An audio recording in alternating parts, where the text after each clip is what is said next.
अपने आप को समझता क्या है वो? Phone is not reachable, message भी नहीं जा रहा।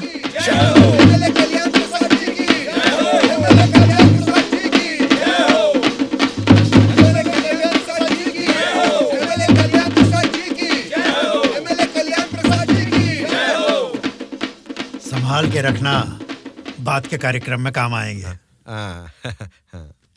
नमस्कार वोटर महाराज, आपके अनमोल वोट आप मुझे ही देंगे। देंगे ना? आप ही देंगे। अच्छा मुहूर्त निकलने से पहले नॉमिनेशन करके आता हूँ। नमस्ते।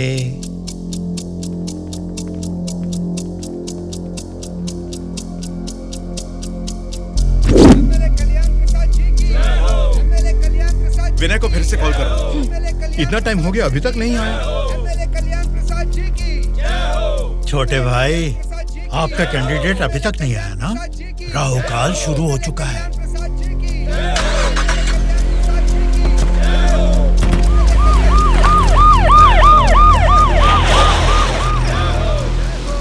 हम तुम्हें अरेस्ट करने आए हैं। हमें चलो बताते हैं।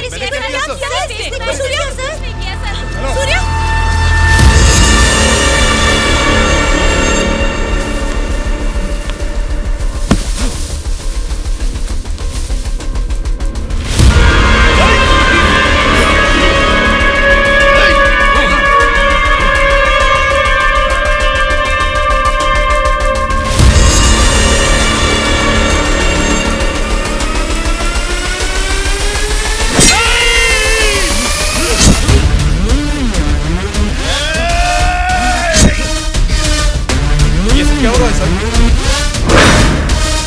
फायर रख अपना।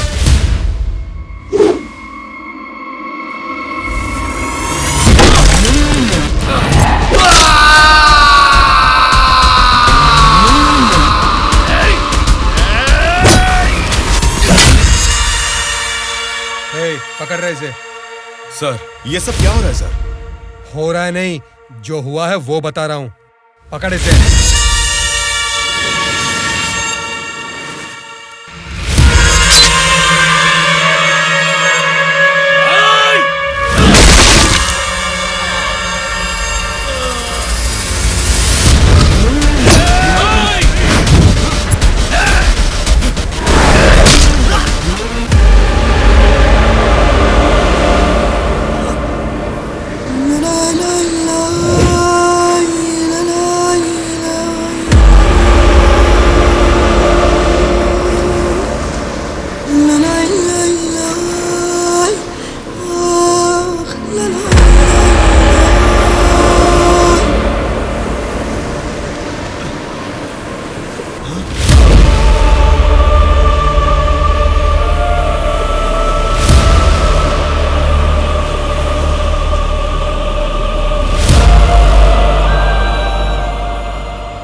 पार्टी ऑफिस से तो नहीं है।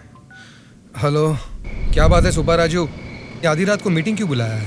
अरे आपको पता नहीं क्या, 10 दिन में इलेक्शंस का रिजल्ट्स है। सर्वे या कुछ तो आया होगा, उसे देख के मैडम को थोड़ा टेंशन आ गया होगा। वही बात है ना? वजह यही होगी सर, और क्या होगा।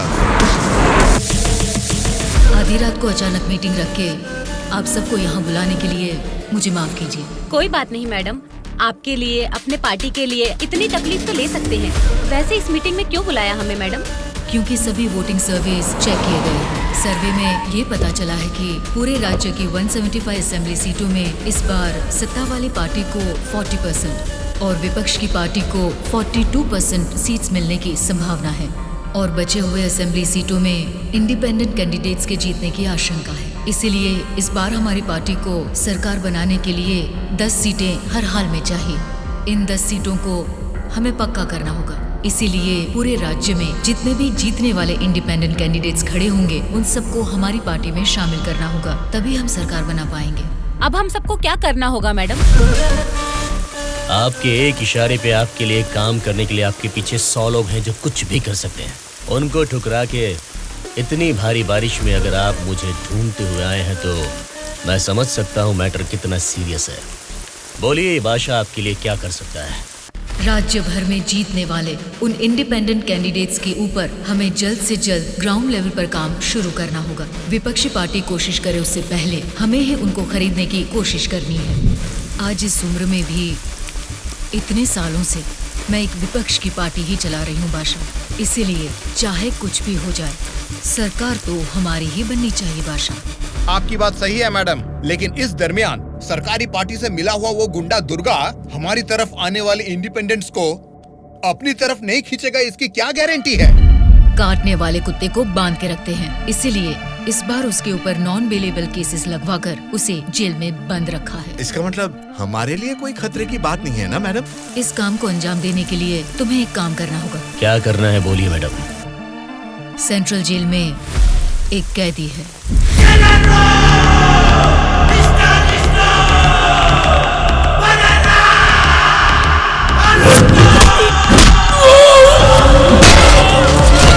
आठ 10 आदमियों को जेल भेजकर उसे मरवाना होगा। नाम क्या है उसका? दुर्गा।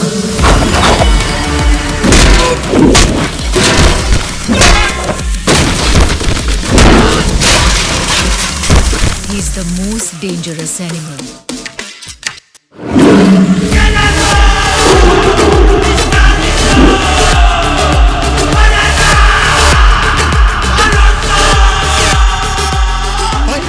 हमारी लोग कोई मार रहा है।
आप उसे मुझ पे छोड़ दीजिए मैडम, मैं देख लूंगा।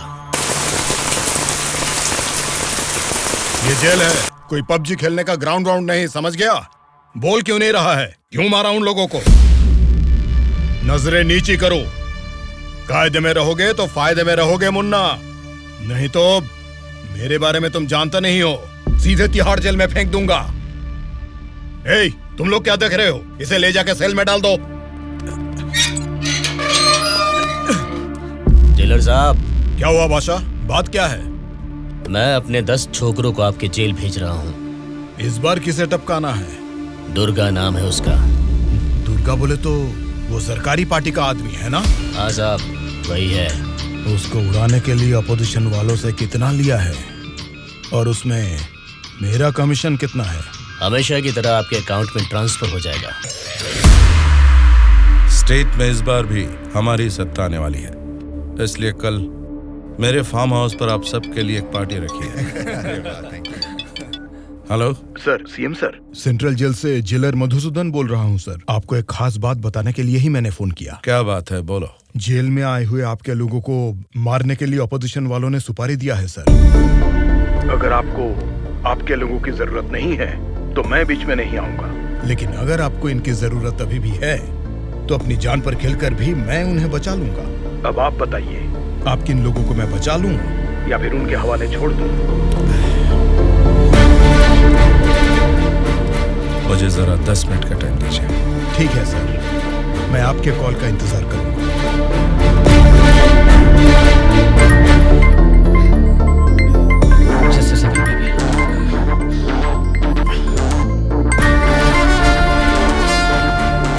हेलो मामा, बोलिए। जेल में दुर्गा को उड़ाने के लिए ऑपोजिशन वाले प्लान कर रहे हैं। वो अभी भी हमारे लिए कोई काम का है क्या? अरे मामा, अब पूरा काम उसी के हाथ में है मामा। अगर हाथ पर हाथ धरे बैठे रहे तो वो पार्टी फिर से सत्ता में आ जाएगी, तो फिर वो हमारे किस काम का रहेगा? इस बार जैसा आप सोच रहे हैं, सत्ता हमारे हाथ में नहीं है मामा। 70% उन्हीं के फेवर में है। ये बात तुझे कैसे पता? इलेक्शन सर्वे रिपोर्ट्स में वो हमसे ज्यादा स्ट्रॉन्ग है मामा। अगर वोट्स काउंटिंग में भी वो हमसे आगे निकले तो हमें कुछ और एमएलएस की जरूरत पड़ेगी मामा। अब उनको धमका के डरा के हमारी पार्टी में लाने के लिए हमारे लिए दुर्गा ही लास्ट ऑप्शन है मामा। And he is the most powerful weapon we have today. और हमारे धंधे में तो गधे को भी बाप बनाना पड़ता है। और हमें अगर गवर्नमेंट फॉर्म करना है तो किसी भी हाल में हमें दुर्गा चाहिए मामा। इलेक्शन रिजल्ट जब तक डिक्लेयर नहीं होते, जेल में मेरे आदमी का बाल भी बांका नहीं होना चाहिए। वो सब आप मुझ पर छोड़ दीजिए, मैं देख लूंगा। लेकिन आपके आदमियों को प्रोटेक्ट करना है तो बहुत बड़ा अमाउंट खर्च हो सकता है सर। वो मैं देख लूंगा। सर, मेरा एक छोटा सा डाउट है सर। क्या डाउट है? आपने दुर्गा को मरवाने के लिए पैसे लिए थे ना, अब बचाने के लिए पैसे ले रहे हैं। ये बात मेरे पल्ले नहीं पड़ी सर, मुझे थोड़ा कंफ्यूजन हो रहा है। पागल कहीं। इसी को अंग्रेजी में पॉलिटिक्स बोलते हैं और हमारी भाषा में बोलते हैं राजनीति, समझे?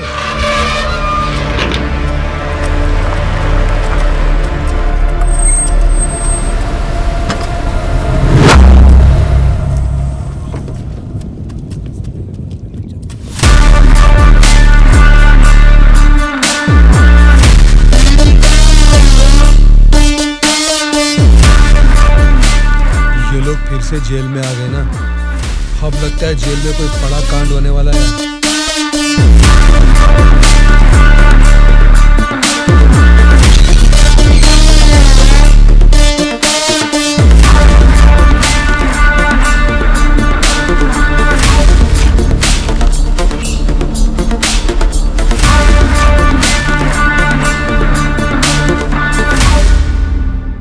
उसे कब मारने का सोचा है? हो सके तो आज ही।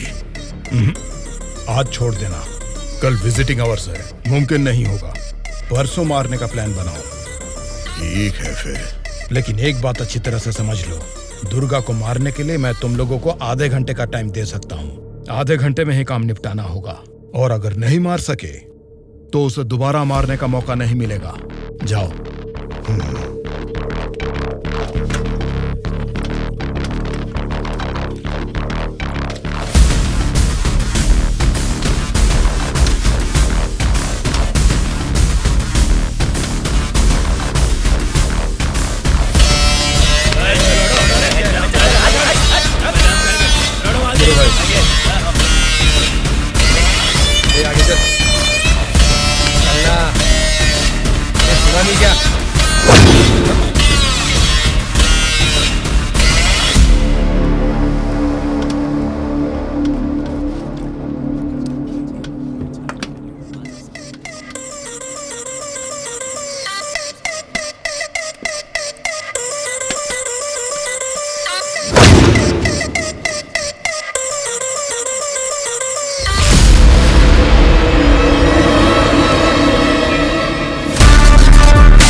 तभी मेरे आदमी को घूर के देख रहा था ना, अब मुझे भी देख ले एक बार।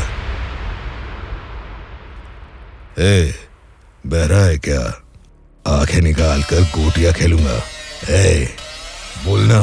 तेरे से बात करे ला रे, समझ में नहीं आता भाई क्या बोल रहा है। ए, देखना, एक बार देख मुझे।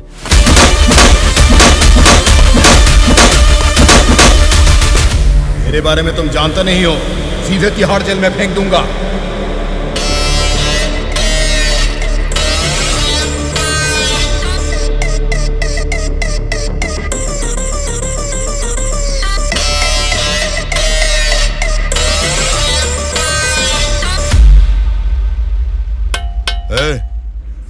तुझसे मिलने कोई आया है, मिलने।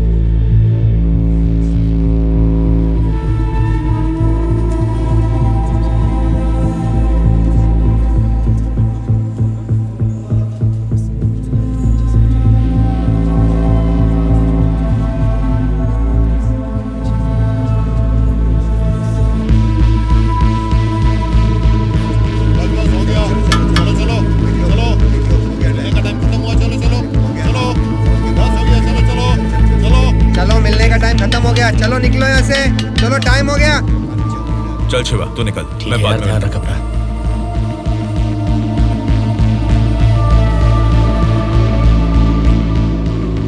शिवा, भावना कैसी है? देखा, अभी याद आई ना तुझे उसकी? मुझे लगा तू भूल गया था।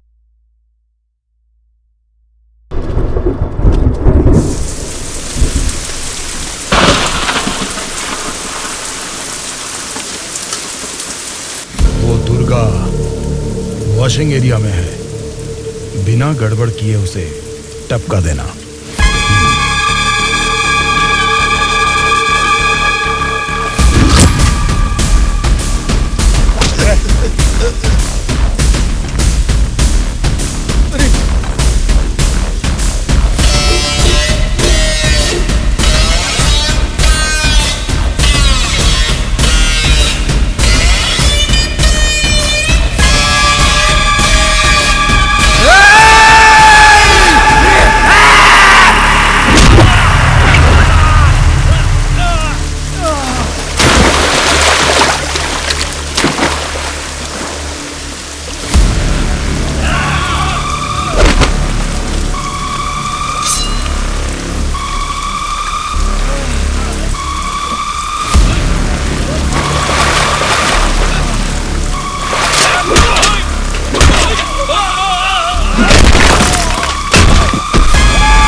इनको इनके सेल में डाल दो।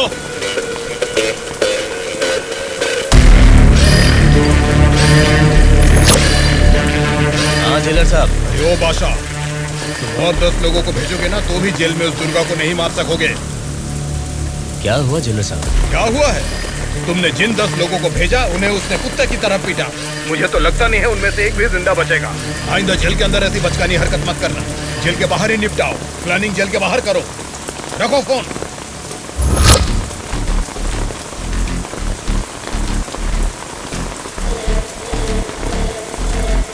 आपने जो यकीन मेरे ऊपर किया था, मैं उससे निभा नहीं पाया मैडम।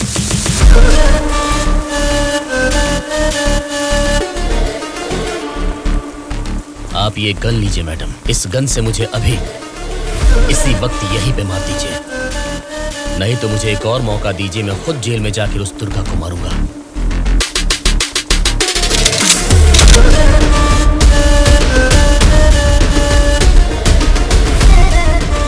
अगले हफ्ते इलेक्शन के रिजल्ट आने वाले हैं। अगर रिजल्ट मेरी फेवर में नहीं आए तब बताऊंगी कि तुम्हें किसको मारना है।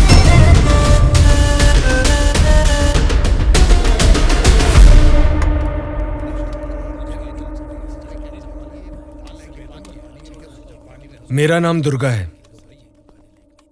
सूर्या। कल मुझे बचाने के लिए थैंक्स।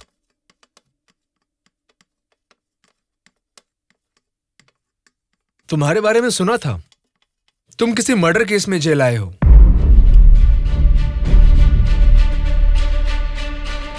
सूर्या, अगर तुम मेरे साथ काम करना चाहते हो तो कहो, मैं तुम्हें इस जेल से बाहर निकाल सकता हूँ और तुम्हारे ऊपर जितने केसेस हैं वो सब मिटा सकता हूँ। वो कैसे? मेरी सरकार में अच्छी जान पहचान है। अगर तुम हमारे साथ काम करना चाहते हो तो कहो, हमारी पार्टी सत्ता में आते ही तुम्हारे ऊपर से सारे केसेस हटवा दूंगा। तुम सच में मेरे ऊपर से वो केस निकलवा दोगे तो मैं तुम्हारे साथ मिलकर कुछ भी करने के लिए रेडी हूं।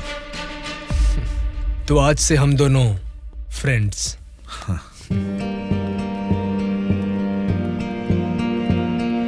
अच्छा, उस दिन वो लोग तुम्हें मारना क्यों चाह रहे थे?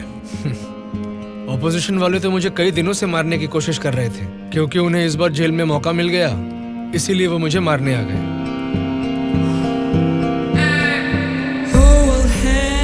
अगर उस दिन वो लोग तुम्हें मार देते तो?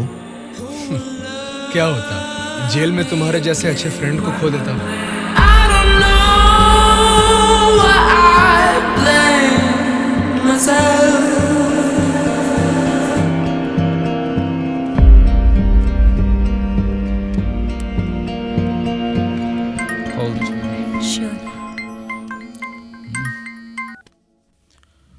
हेलो, मैं दुर्गा बोल रहा हूँ। बोलो दुर्गा। यहाँ जेल में मैं एक आदमी से मिला। किसी छोटे मोटे मर्डर केस में अंदर आया है, लेकिन उसकी हिम्मत अलग ही लेवल की है भाई। वो तो ठीक है, लेकिन क्या वो हमारे काम आएगा? बेशक वो हमारे काम आएगा भाई। ठीक है, इस बार इलेक्शन रिजल्ट्स अगर हमारे फेवर में नहीं आए तो तुम्हें बाहर आना पड़ेगा। ठीक है भाई। तब मैं मामा से बात करके तुम्हारे साथ उसको भी बाहर लाने का प्लान करूंगा।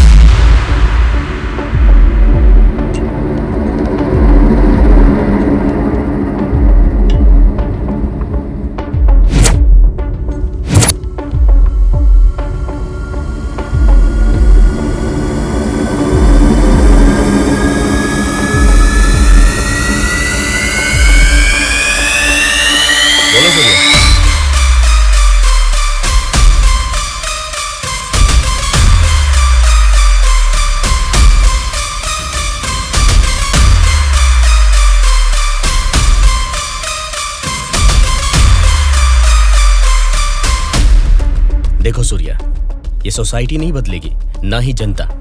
ये 100 साल के इतिहास में तुम्हें कभी लगा है कि वोट डालने का तरीका बदला है? हमें क्या लेना है सूर्या, मेरी बात सुन, ये सब अभी से छोड़ दे।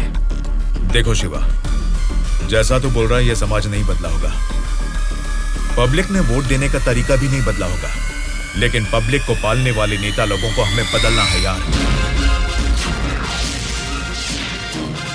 40 दिन के इंतजार के बाद हुआ पर्दाफाश। जीते हुए उम्मीदवार जश्न मना रहे हैं तो हारे हुए उम्मीदवार उसकी वजह ढूंढने में जुट गए हैं। जनता के वोट ये बता रहे हैं कि उन्हें किसी से कोई बैर नहीं। दोनों मेजर पार्टियों को इलेक्शन में लगभग एक समान वोट मिले हैं। राज्य के पूरे 120 असेंबली सीटों में से सरकारी पार्टी को 48 सीट मिले हैं, वहीं ऑपोजिशन पार्टी को 52 सीट मिले हैं। बाकी 20 सीटें इंडिपेंडेंट एमएलएस को मिले हैं और वो ही तय करेंगे कि राज्य में सरकार किस पार्टी की बनेगी। अब उनमें से कितने लोग कौन सी पार्टी को समर्थन करेंगे, राज्य की सत्ता कौन सी पार्टी को जाएगी, ये सब जानने के लिए शक्ति परीक्षण होने तक सबको इंतजार करना ये होगा। क्या है सर, इस बार ऐसे कैसे हो गया? अब हम क्या करेंगे सर? इस बार भी गवर्नमेंट हमारी ही बनेगी।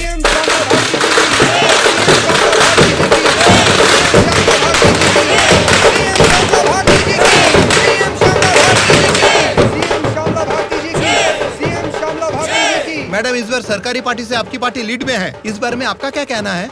जनता को अब हमारे ऊपर यकीन आ गया है, इसलिए इस बार हमारी पार्टी लीड में है।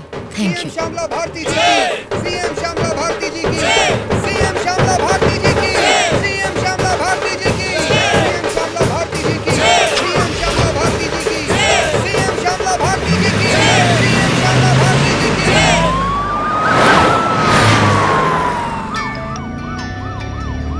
मैडम, सीएम राम मोहन राव जी का फोन आया है। बोलिए एक्स सीएम राम मोहन राव जी, कैसे लगे आपको इस बार के इलेक्शन के नतीजे? इस बार 4 सीट आपको ज्यादा मिली है, ऐसा सोचकर ये मत समझिए कि जीत आपकी हुई है। मिस श्यामला भारती जी, आपको सरकार बनाने के लिए आपकी पार्टी का और 10 एमएलए की जरूरत है। अगर 10 एमएलए को खरीद लिया तो भी 10 दिन के अंदर शक्ति परीक्षण के लिए उनका वहाँ होना बहुत जरूरी है। तो जाहिर है कि आपकी पार्टी को मेरी पार्टी से भले 4 सीटें ज्यादा आई है या मेरी पार्टी को 4 सीटें कम आई है, तो भी आखिर में असेंबली में आपकी जगह हमेशा की तरह विपक्ष में ही रहेगी। ये बात मत भूलिएगा मिस श्यामला भारती जी। ठीक है राम मोहन राव जी, इस बार संसद में हम विपक्ष में रहेंगे या आप विपक्ष में रहेंगे, देखते हैं। Good luck.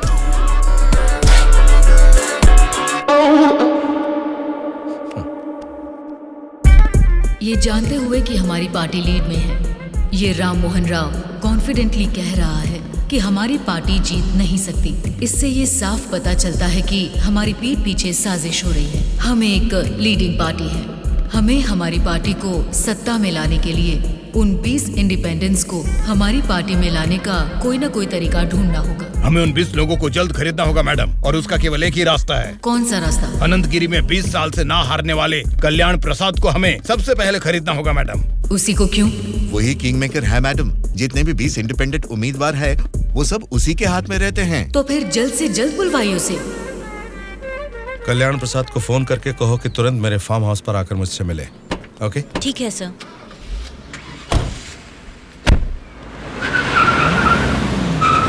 लगता है सब लोग आ गए हैं, तेरी वजह से ही लेट है। हाँ रुको रुको। नमस्कार मैडम।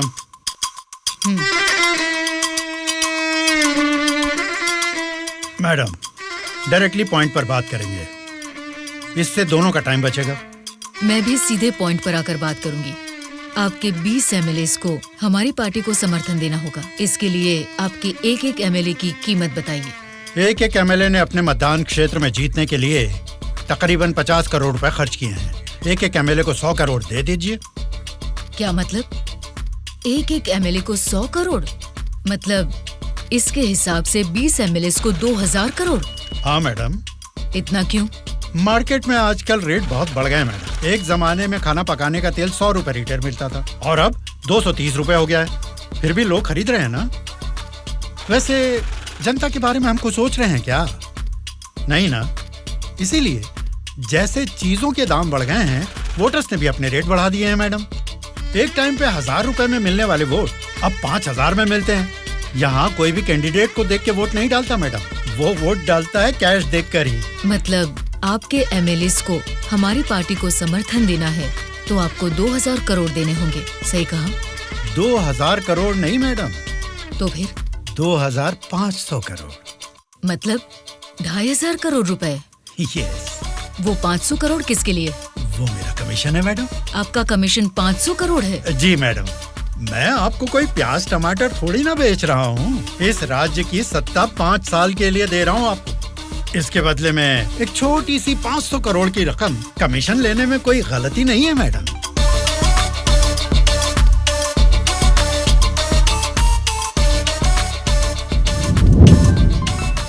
सत्ताधारी पार्टी का फोन। अगर मेरा प्रपोजल आपको जमता है तो फोन काट दूंगा, और नहीं तो इस बार फिर से उन्हीं की सरकार बनेगी।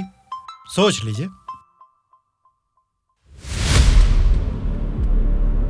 सर, कल्याण प्रसाद जी मेरा कॉल कट कर रहे हैं सर। फिर से ट्राई करो। Okay sir.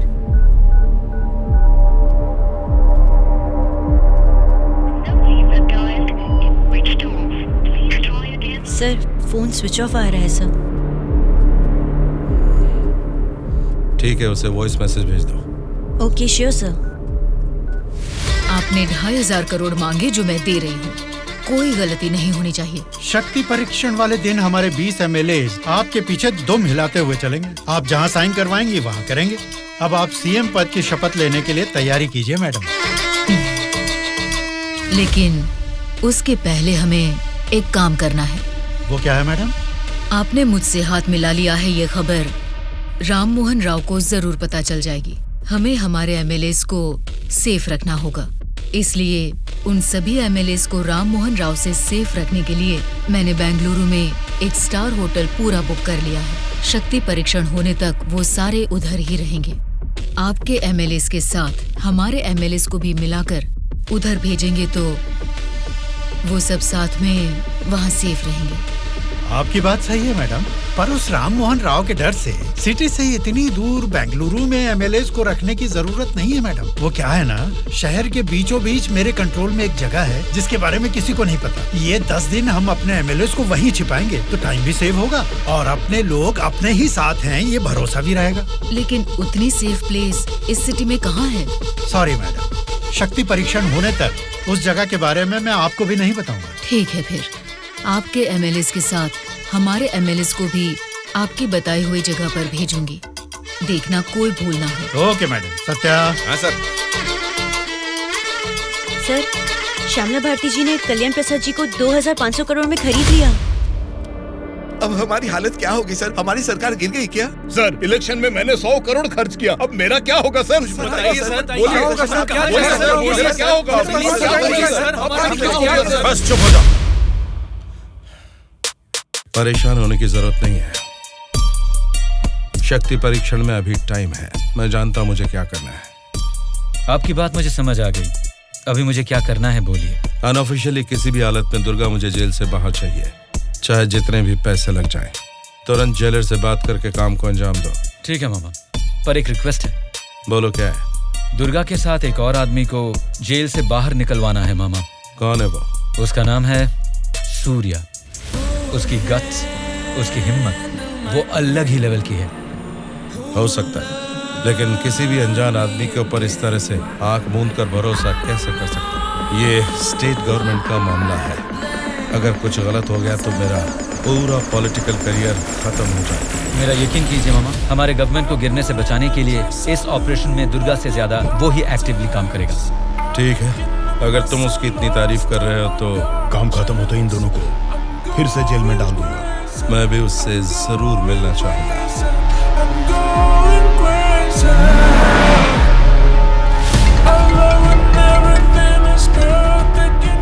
हेलो मैडम, मुझे आपको एक इन्फॉर्मेशन देनी है। हाँ बोलिए। जेल से दुर्गा भाग गया है, अपने एमएलएस को संभालिए।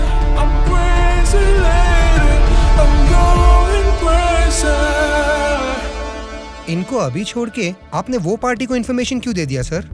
वो लोग आपस में लड़के मरेंगे तो ही ना हम जैसे लोग सेफ रहेंगे।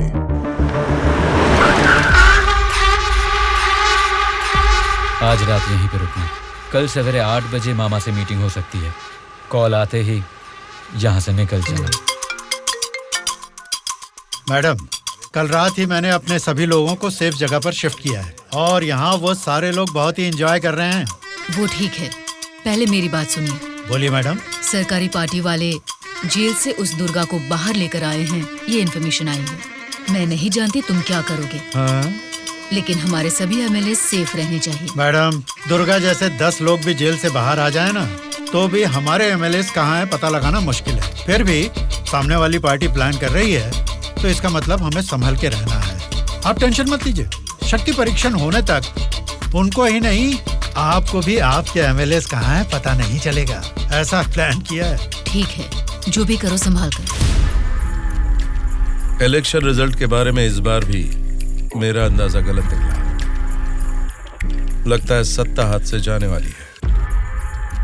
तुम दोनों को क्या करना है ये तुम सोचो, चाहे जितने पैसे खर्च हो जाएं, लेकिन उस श्यामला ने जिन 20 इंडिपेंडेंट एमएलएस को खरीदा है वो किसी भी तरह मुझे चाहिए। तुम लोगों का क्या प्लान है, बताओ क्या करोगे? उन सबको किडनैप करेंगे सर। किडनैप? हाँ सर। 20 एमएलएस को किडनैप करना तुम्हें स्कूल के बच्चों को किडनैप करने के जैसा लग रहा है क्या? 20 एमएलएस नहीं सर, ऑपोजिशन एमआईयू को मिलाकर पूरे 72 एमएलएस हैं सर। क्या 72 लोग? आपकी पार्टी से जीते हुए 48 एमएलएस के साथ पूरे 120 एमएलएस को आपके बेंगलुरु वाले फार्म हाउस में बिना बंदी बनाए इस बार आप सीएम नहीं बन सकते हैं सर। ऑपोजिशन एमएलएस तक तो ठीक है, लेकिन हमारे एमएलएस क्यों? वो तो हमारे ही लोग हैं ना। राजनीति में सब कुछ हो सकता है सर, सब कुछ जायज है। सत्ता का पलड़ा जिस तरफ है वो उस तरफ चले जाएंगे। यहां जीतने से ज्यादा सत्ता जरूरी है सर। अभी की सिचुएशन में अपने एमएलएस को हमें ही बचाना है सर, इसलिए हमें उनके साथ हमारे एमएलएस को भी बंदी बनाना ही होगा सर। तुम्हारा प्लान सुनने में तो ठीक ही लग रहा है, लेकिन ऑपोजिशन एमएलएस को किडनैप कैसे करोगे? यह मुमकिन है क्या? सत्ता की जंग हर कोई जीतना चाहता है, पर जीत सिर्फ एक की ही होती है और उसी को वीर कहते हैं। मैंने आपको जिसके बारे में बताया था ये वही है सर। तो जरा बताओ कि शुभ काम का मुहूर्त कब है? इस शुक्रवार को ही आपके सभी एमएलएस को बस में बिठा के दुर्गा को सौंप दीजिए। दुर्गा उनको बेंगलुरु हाईवे के एक ढाबे पर लेकर आएगा। इसी बीच ऑपोजिशन के सभी एमएलएस को किडनैप करके लाने का जिम्मा मेरा होगा। गुड। तुम्हारे प्लान के साथ तुम्हारा कॉन्फिडेंस भी मुझे अच्छा लगा।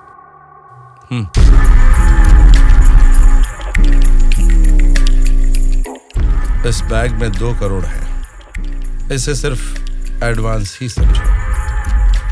जैसा सोचा है, अगर काम वैसा ही हुआ तो तुम्हारे ऊपर जितने भी केस हैं उनको हटाने के साथ ही इस तरह के कई बैग्स तुम्हें मिलेंगे। इस बार भी आप ही सीएम पद की शपथ लेंगे, उसके लिए तैयार रहिएगा।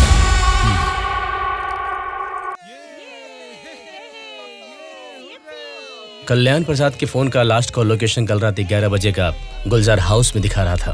तभी से लेके अब तक वो किसी के टच में नहीं है।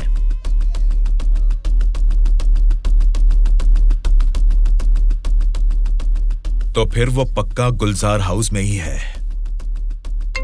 हाँ बोलो। मैडम, आपके लिए एक बैड न्यूज है। गुलजार हाउस में ठहरे हुए आपके सभी एमएलएस को सत्ता वाली पार्टी के लोग किडनैप करने की कोशिश कर रहे हैं।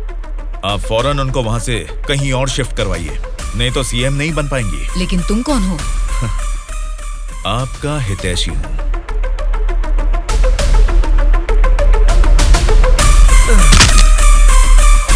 चलिए बैठिए आप लोग अंदर।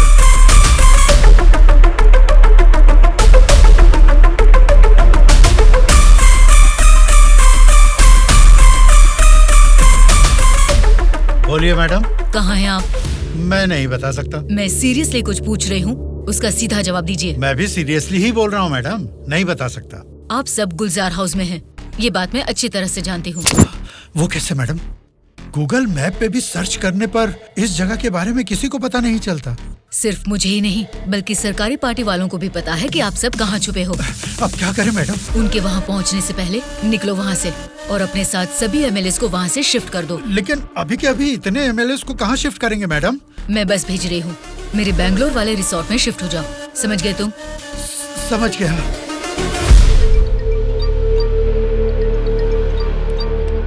जी मैडम। बादशाह, तुम्हें मेरा एक काम करना होगा।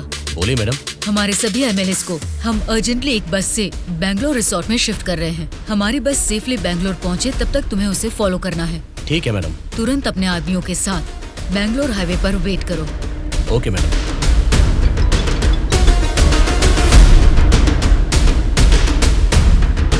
हेलो मैडम, मैं ट्रैवल एजेंसी का बस ड्राइवर बोल रहा हूँ मैडम।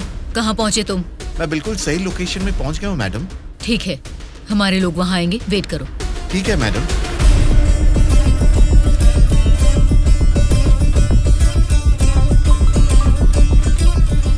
हाँ बोलिए मैडम। बस आ गई है, आप सब तुरंत वहाँ से निकल जाइए। ठीक है मैडम। बस आ गई है, चलिए सब लोग बस में बैठिए।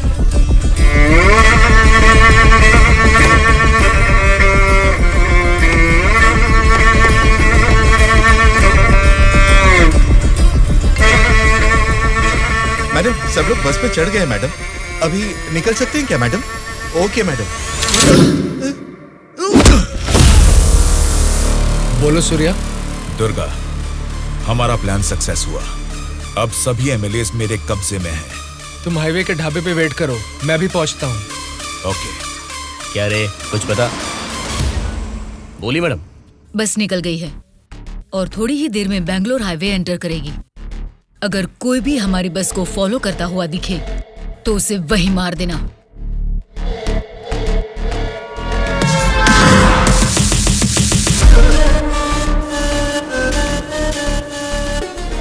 मैडम, हमारे एमएलए की बस अभी सामने से क्रॉस हो गई है। तुम ध्यान से हमारी बस को फॉलो करना, ठीक है?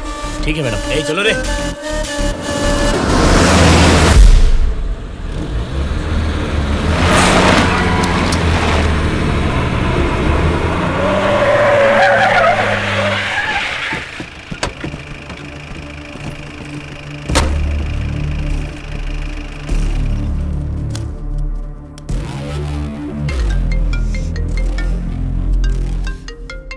बोलो बादशाह। हाँ मैडम, अभी हमारी बस हाईवे के बाजू में एक ढाबा के पास रुकी हुई है। नाइट जर्नी है ना बादशाह, चाय कॉफी पीने के लिए रुके होंगे।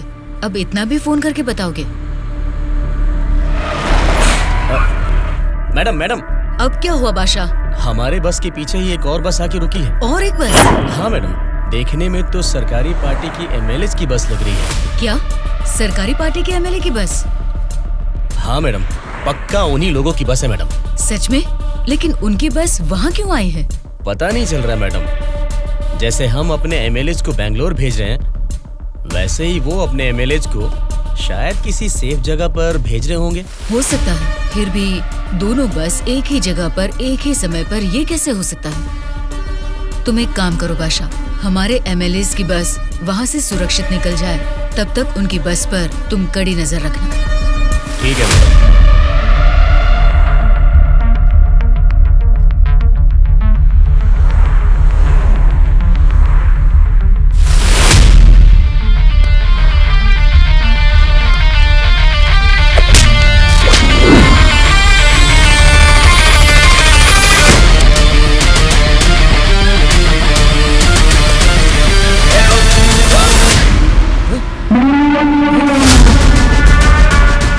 बोलो बादशाह। हमारे बस ड्राइवर ने सरकारी पार्टी के बस ड्राइवर दुर्गा को मार के उनकी बस को भी हमारे बस ड्राइवर ही ड्राइव करके ले जा रहे हैं मैडम।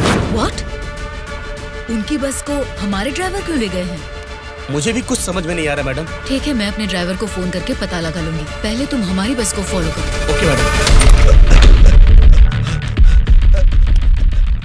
Hello madam. अनवर, क्या कर रहे हो तुम लोग? कुछ लोग आके मुझे मार के हमारी बस को लेके गए मैडम। बोली मैडम। बादशाह, वो लोग अपने ड्राइवर नहीं हैं, कोई क्रिमिनल्स हैं। उनका पीछा करो। Stop them right now. ठीक है मैडम।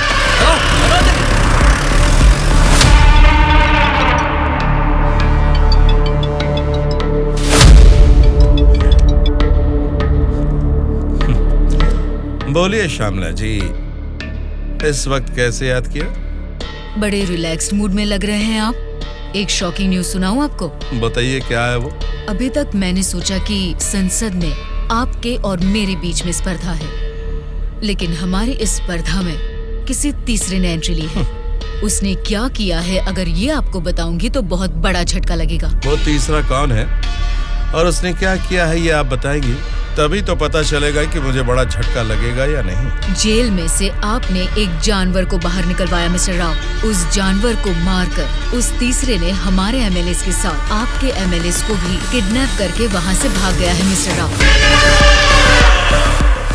अगर मुझे पता चला कि उस तीसरे और आपके बीच में कुछ कनेक्शन है, तो मेरी एक बात याद रखना, आपका पॉलिटिकल करियर मैं पूरी तरह से बर्बाद कर दूंगी मिस्टर राम मोहन राव।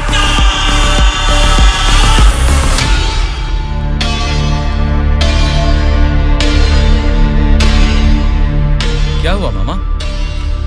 उस दुर्गा को कॉल कर।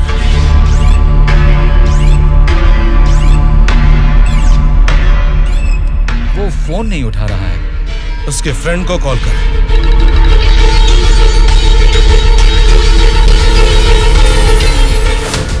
मेरे पॉलिटिकल करियर में ये फर्स्ट टाइम है जब मैंने किसी पर यकीन करके धोखा खाया। बोल कौन है रे तू? बोला था ना, ये सत्ता की जंग हर कोई जीतना चाहता है, लेकिन किसी एक को ही जीत मिलती है, उसी को वीर कहते हैं। अब वो जंग शुरू हो चुकी है। वीर कौन है और वो जंग किस मकसद से कर रहा है, आगे आगे तुमको सब समझ में आएगा। तब तक के लिए वेट एंड सी।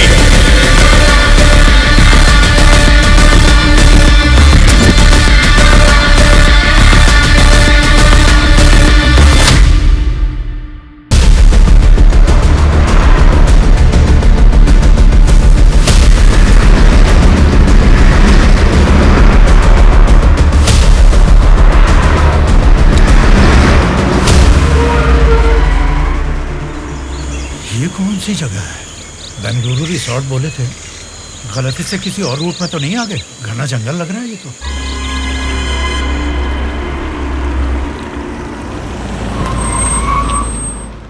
सर वो क्या है कि तुम पर भरोसा करके काम सौंप दिया, इसके लिए तो मुझे खुद को जूते मारने चाहिए।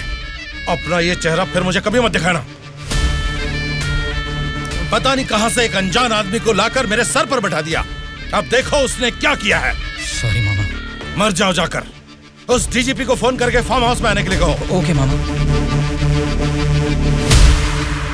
क्या रे, हमारी पार्टी ज्वाइन करने के लिए इस जंगल में आ गए तुम लोग? अरे जब लीड में हम हैं तो तुम्हारी पार्टी में आने की नौबत क्यों आएगी हमें? लीड में हम हैं बोलकर तुम सब लोग हमारी पार्टी में आ गए। देख लो, कुछ अकल है कि नहीं? खाली लीड नहीं, जीतने वाली भी अपनी ही पार्टी है।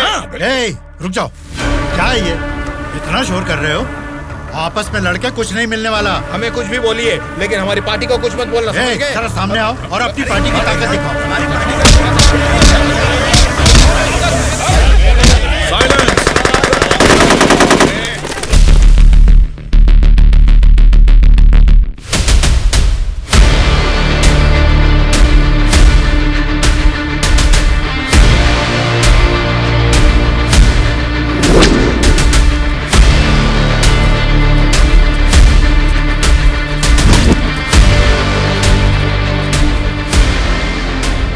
क्या सोच रहे हो? जैसे जी में आ रहा चिल्ला रहे हो, अपनी मर्जी से आपस में लड़ रहे हो। ये तुम्हारी असेंबली नहीं है, ये जंगल है। मेरा जंगल, मेरा जंगल, मेरा जंगल। यहाँ कोई स्पीकर नहीं होगा, माइक नहीं होगा, ना ही वॉकआउट होगा। हम सब हाईवे से तकरीबन 250 किलोमीटर की दूरी पर घने जंगल में हैं। बेटा, तुम लोग नक्सलाइस्ट हो, माओइस्ट हो, टेररिस्ट हो, कौन हो बेटा तुम लोग? वो सब कहां से पैदा हुए हैं? तुम जैसे लोगों की गलती से ही वो लोग पैदा हुए हैं। बेटा, तेरी बात मैं मानता हूँ, लेकिन मैं शुगर पेशेंट हूँ। टाइम पर खा के अगर मैंने दवा नहीं लिया तो मेरी बॉडी कांपने लग जाती है बेटा। तुम हेल्थ मिनिस्टर हो ना? हाँ बेटा। तुम्हारे पास बड़े हॉस्पिटल्स हैं, फिर भी तुम्हें ये सब बीमारियां हैं, तो तुम पब्लिक का भला कैसे करोगे? बेटा, हमारे पेट में चूहे दौड़ रहे हैं, पहले कुछ खाने के लिए तो दे दीजिए।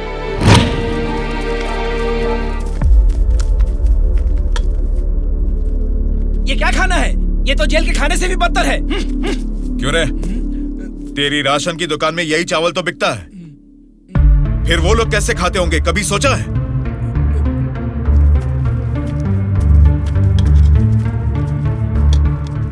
बस बेटा बस, चावल खाने में कमी ही करनी चाहिए, ज्यादा नहीं खाना चाहिए। अच्छा, तो फिर इतनी जायदाद कैसे बना ली? उसमें भी तो कमी कर सकते थे, पर उसमें तो करोगे नहीं। देखो बेटा, तुम्हारी बातें और करतूतें तो कमाल की हैं, लेकिन कमी है तो बस चेहरा नहीं दिखाया तुमने, जरा वो भी दिखा दो। तुझसे देखा नहीं जाएगा। बाप रे, इतना डरावना है तुम्हारा चेहरा? तो फिर देखो। हाँ तो फिर दिखाओ ना।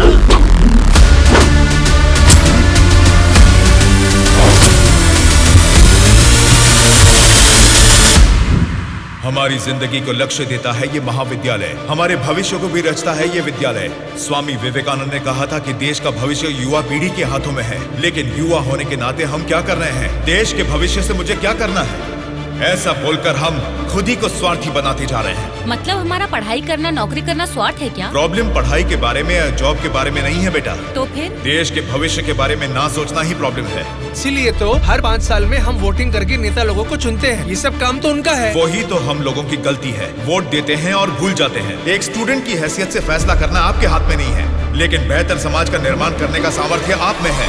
उन लोगों को खड़ा करके पूछने का हक भी आपको है। जब आप लोग ऐसा करेंगे तब स्वामी विवेकानंद की बात सच होगी कि देश का भविष्य युवाओं के हाथों में है। जाल खरीदने के लिए पैसे देंगे, नाव खरीदने के लिए लोन देंगे। तुमसे यही वादा इलेक्शन से पहले किया गया था ना, लेकिन अब सत्ता में आकर 4 साल होने के बाद भी एक भी वादा पूरा नहीं किया। इसको आप कब तक सहेंगे और कितने दिन भुगतेंगे? इन एमएलएस को जीतने दीजिए और सवाल कीजिए।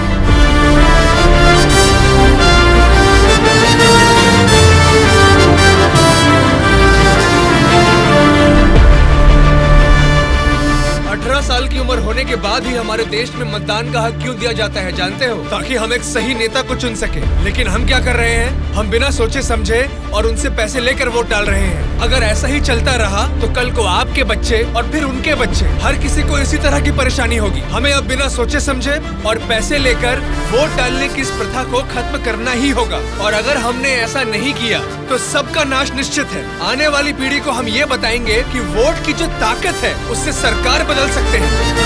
जनता की सच्चाई। स्टूडेंट सर, आजकल जनता के सामने समाज के बदलाव की बातें करते रहते हैं सर। आजकल ये फैशन हो गया है सर। ठीक है। हाँ?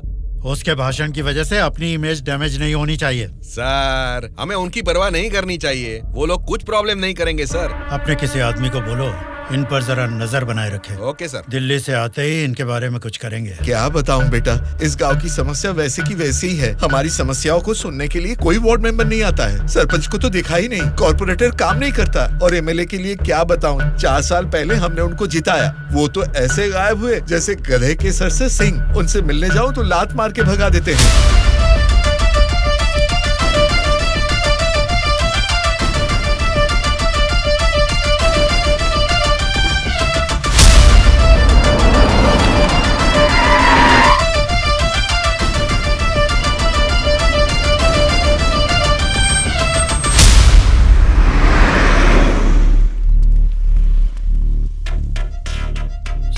हाँ सर। हम बगल वाली स्टेट में गए थे ना? हाँ सर। तो ये यूएस गए थे, ऐसा फ्लेक्सी क्यों लगा है? हाँ सर। चलो लगे रहने दो सर। फोटो अच्छी है। लगाया किसने इसको? और कौन सर, वो स्टूडेंट्स ही हैं।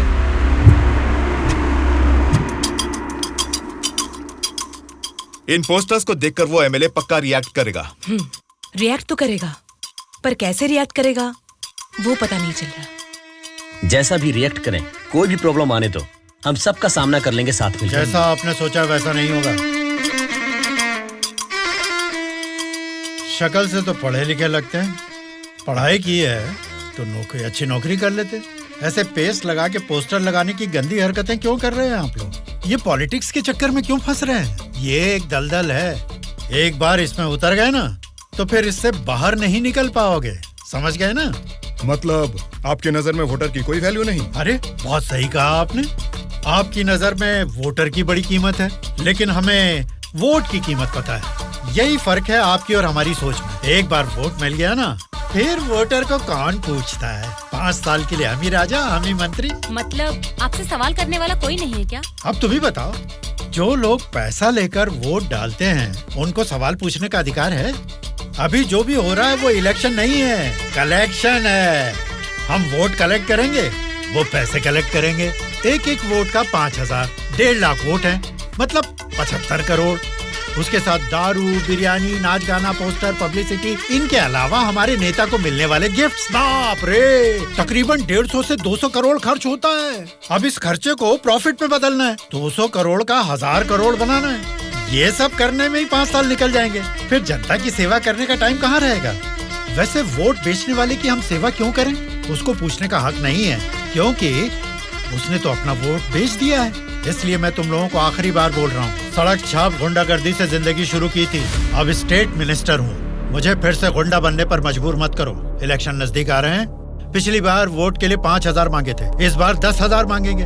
हमें इसके लिए तैयार रहना है। यहाँ वोट के लिए ही नहीं, सीट के लिए भी पैसे देने हैं। पार्टी हाईकमांड मेरी परवाह नहीं करेगी तो मुझे बहुत दिक्कत हो जाएगी।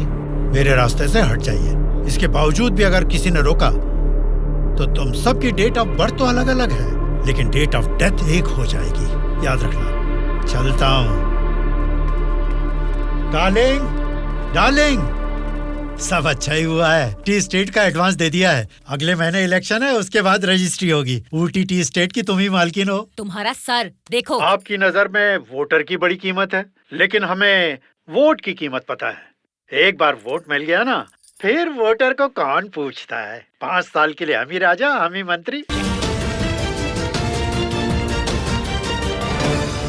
आज की ब्रेकिंग न्यूज, हम आपके सामने एमएलए कल्याण प्रसाद जी की बेईमानी का खुलासा करने वाले हैं। टीवी देखिए सर। जो लोग पैसा लेकर वोट डालते हैं उनको सवाल पूछने का अधिकार है। अभी जो भी हो रहा है वो इलेक्शन नहीं है, कलेक्शन है। तो तुम सबकी डेट ऑफ बर्थ तो अलग अलग है, लेकिन डेट ऑफ डेथ एक हो जाएगी, याद रखना। खुद कल्याण प्रसाद जी के मुंह से ये बातें सुनने के बाद उन्हें मिनिस्टर के पद से ही नहीं, बल्कि पार्टी के हाई कमांड ने उन्हें पार्टी से भी सस्पेंड कर दिया है। आपको बिना बताए पद से निकाल दिया, ये तो नाइंसाफी है सर। क्या नाइंसाफी है रे? हाँ, मैं एक बड़ा बदमाश हूँ, ऐसा ही बोलकर इन्होंने वीडियो में मान लिया। सब लफंगे लोगों के ये बड़े नेता हैं। लो खाओ, सब ठूसो। और काम भी क्या है? खाना और सोते रहना। और बचा ही क्या है? बाप रे बाप, कितने सपने दिखाए थे। ऊटी में टी स्टेट लूंगा, कर्नाटक में कॉफी स्टेट लूंगा, अगली इलेक्शन में जीतूंगा तो मैं होम मिनिस्टर बनूंगा, तुम होम मिनिस्टर की बीवी बनोगी, बाद में सीएम और मैं सीएम की बीवी। क्यों जी, तुम तो मुझे सीएम की बीवी बनाना चाहते थे, तुम तो खुद ही सीएम नहीं बन पाए। अभी देखो, नालायक की बीवी बनकर बैठी हूँ यहाँ पर। मैं सोच रही थी सीएम की बीवी बनने के लिए क्या करना पड़ेगा। देखते क्या हो जी, बताओ ना क्या करना है। बहुत बोल चुके हो, आप जाओ।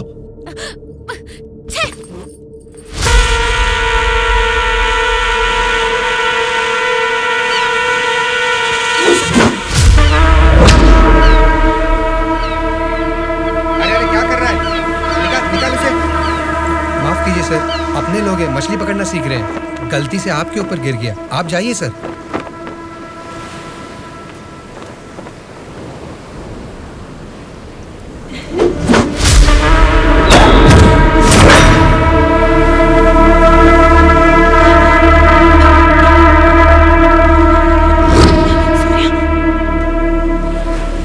सॉरी सर, मछली पकड़ते समय समुंदर में सब मछलियां तो नहीं पकड़ सकते ना सर। हमारे हाथ में आई हुई मछली पकड़ेंगे, गलत मत समझिए। अब जाइए।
किसने तुम सबको भेजा है? बता, जल्दी बता।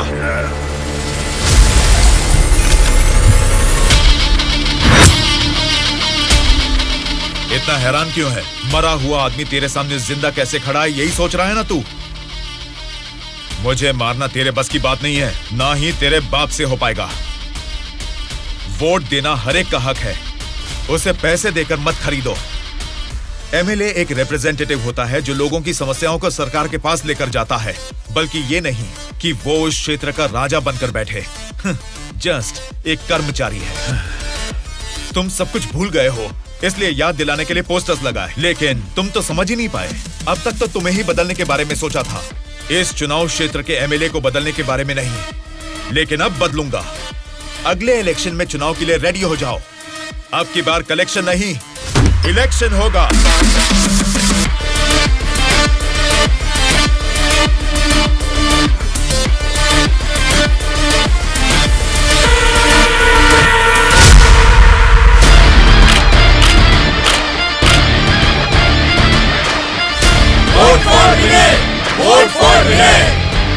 इसका नाम विनय है।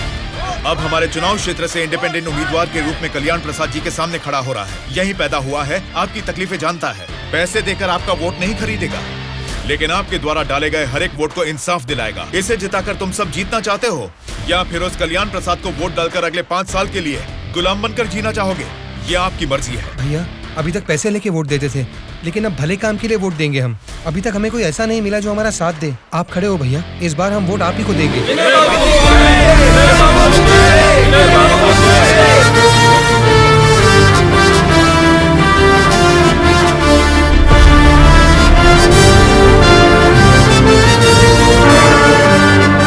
ऐसा क्या? यहाँ आप लोग बैठकर ताश खेल रहे हैं और वहाँ आपके सामने दूसरा लीडर खड़ा हो रहा है। देखो, पैसे लेकर वोट डालने वाली जनता के रहते हैं, इनकी परवाह नहीं करनी है। आपका बोया हुआ पेड़ आपको ही छांव देगा। आपका डाला हुआ वोट भविष्य का फैसला करेगा। अब किसे वोट देना है, ये आप ही तय कीजिए।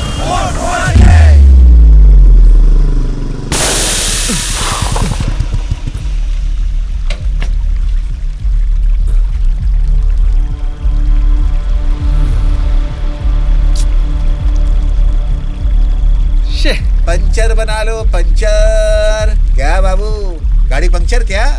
हाँ भाई, जरा अर्जेंटली जाना है, आप पंचर बना दोगे? बनाऊंगा ना। आगे जाके ये हमारे गांव का एमएलए बनेगा। पंचर थोड़ा खट से बना रे।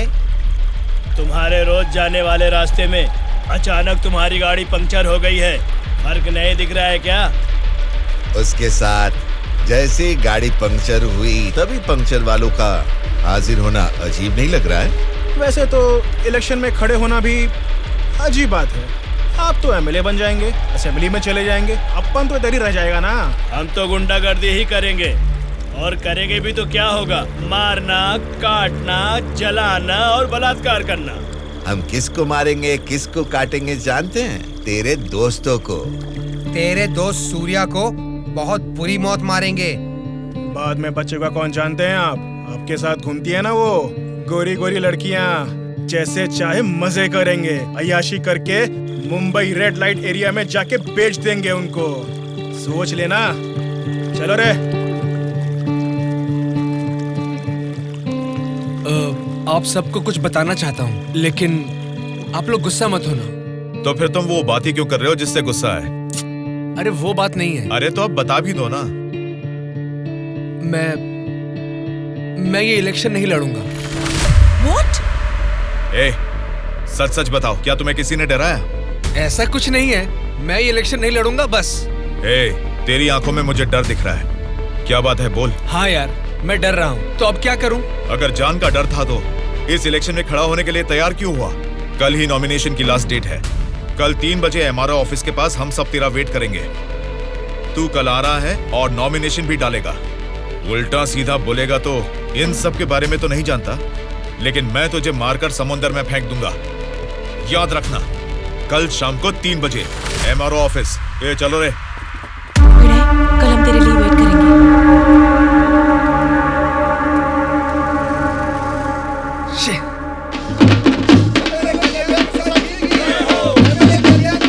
पता नहीं कहाँ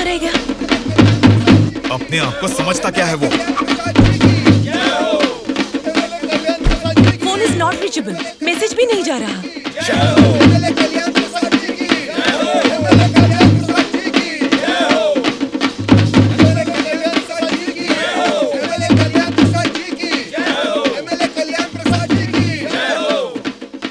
संभाल के रखना, बात के कार्यक्रम में काम आएंगे। नमस्कार वोटर महाराज, आपके अनमोल वोट आप मुझे ही देंगे। देंगे ना? आप ही देंगे। अच्छा मुहूर्त निकलने से पहले नॉमिनेशन करके आता हूँ। नमस्ते।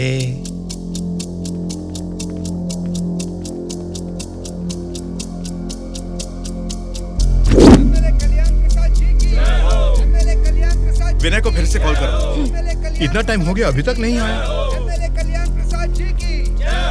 छोटे भाई, आपका कैंडिडेट अभी तक नहीं आया ना? राहु काल शुरू हो चुका है।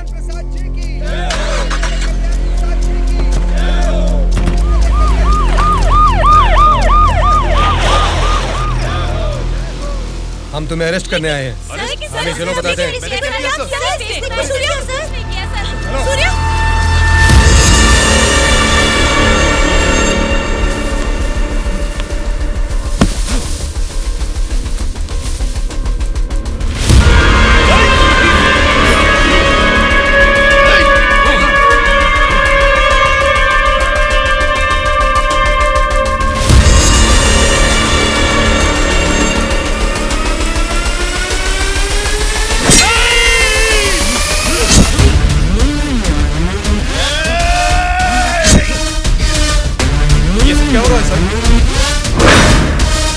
पैर रख अपना।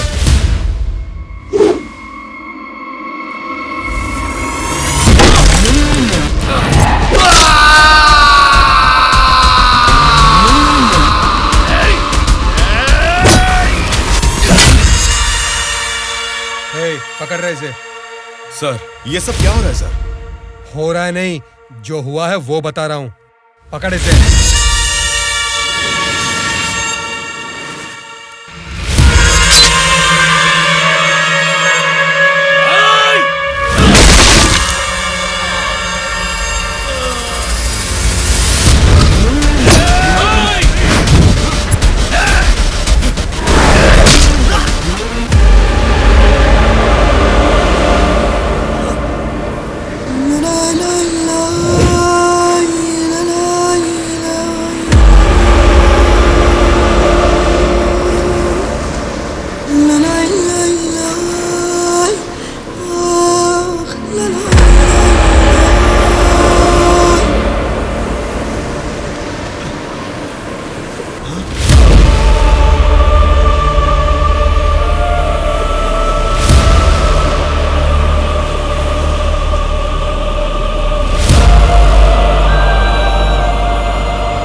इंस्पेक्टर साहब, छोटे भाई से कुछ बात करनी है। Okay sir. छोटे भाई, खुद को ही अकलमंद समझते हो, तुम्हारे रेंज की नहीं है, फिर भी मेरी थोड़ी सी अकल है। तुम्हारे इस्तेमाल किए हथियार को मैंने भी यूज किया, सोशल मीडिया। कल ही नॉमिनेशन की लास्ट डेट है। तू कल आ रहा है और नॉमिनेशन भी डालेगा। उल्टा सीधा बोलेगा तो, लेकिन मैं तुझे मारकर समुद्र में फेंक दूंगा। छोटे भाई, पॉलिटिक्स मतलब एक ऐसा समंदर जिसपे सफर के लिए शिप चाहिए या तो फिर बोट। तुमने खाली हाथ तैरना चाहा तो बीच समंदर में डूब जाओगे। तेरे जैसे नालायक को ही बोट और शिप की जरूरत पड़ती है। मुझे जरूरत नहीं है। मैं तुझे पीछा करके शिकार करके पकड़ूंगा, क्योंकि मैं एक शार्क हूँ, समझा? वो सही में शार्क निकला।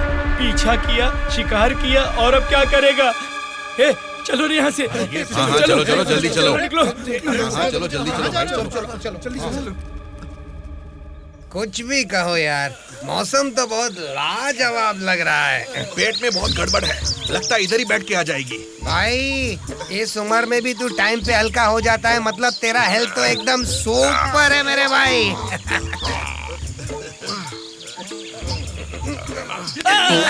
मेरा पेट गड़बड़ चल रहा है यार। मारे मर रहा हूँ, ऊपर से तुम लोग गोली चला रहे हो। तेरी गोली से हम लोग डरने वाले नहीं है, समझा? ठंडे पानी से नहाना चाहिए, जाना है या ना। तू पागल हो गया क्या? कोई अपना लीज खुला छोड़ के नहाता है क्या? मैं तो डर ही गया।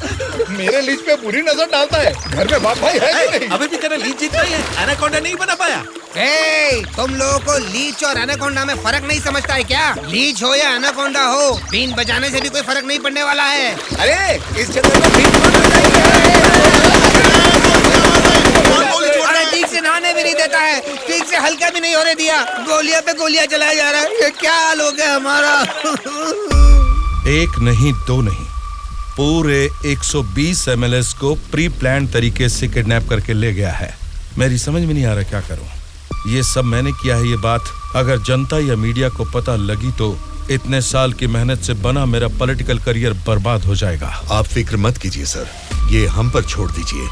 किडनैपर से सारे एमएलएस को कैसे सुरक्षित लाना है ये मुझ पर छोड़ दीजिए। किरण सर, ध्रुवा कहाँ है पता करो और तुरंत मेरे ऑफिस में आने के लिए कहो, तुरंत। Okay sir. मैं चलता हूँ सर।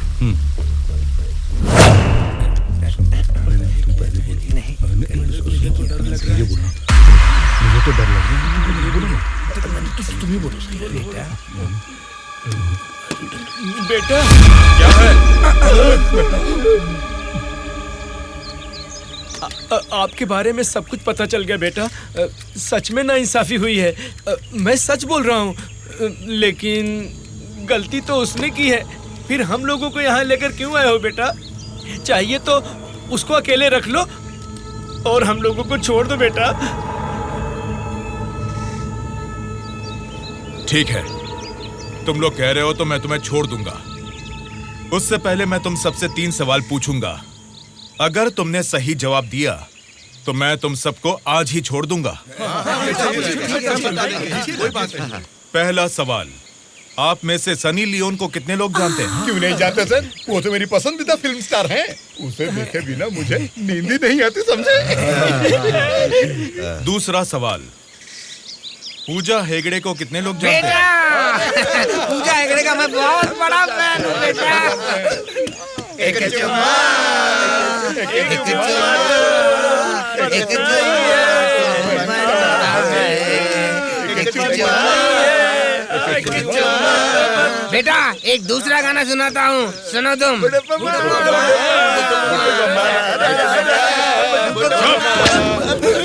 तीसरा सवाल, नारायण स्वामी को कितने लोग जानते हैं? भाई नारायण स्वामी ना, उनका व्रत मैं हमेशा रखता हूँ। तुम सनी लियोन को जानते हो? पूजा हेगड़े ने कितने एक्टर्स के साथ डांस किया ये भी जानते हो? लेकिन जनता के लिए अपनी जान भी कुर्बान करने वाले नारायण स्वामी को नहीं जानते। कौन है बेटा वो? कोई देवता है क्या? हाँ, देवता ही है, लेकिन मंदिर में रहने वाला देवता नहीं, जनता के दिल में रहने वाला देवता, नारायण स्वामी।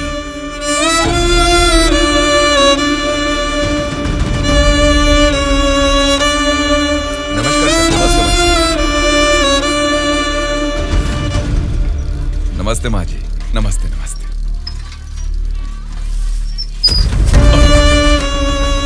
ये क्या किया बहन जी? क्या देख के पता नहीं चल रहा? कचरा है। हाँ वो तो पता चल रहा है, लेकिन कचरे की सही जगह तो कूड़ेदान होती है ना। तो आपने ये कचरा कूड़ेदान में डालने की बजाय यहाँ सड़क पर क्यों फेंक दिया? हमेशा कूड़ेदान में ही डालती हूँ, आज ही जस्ट मिस हो गया।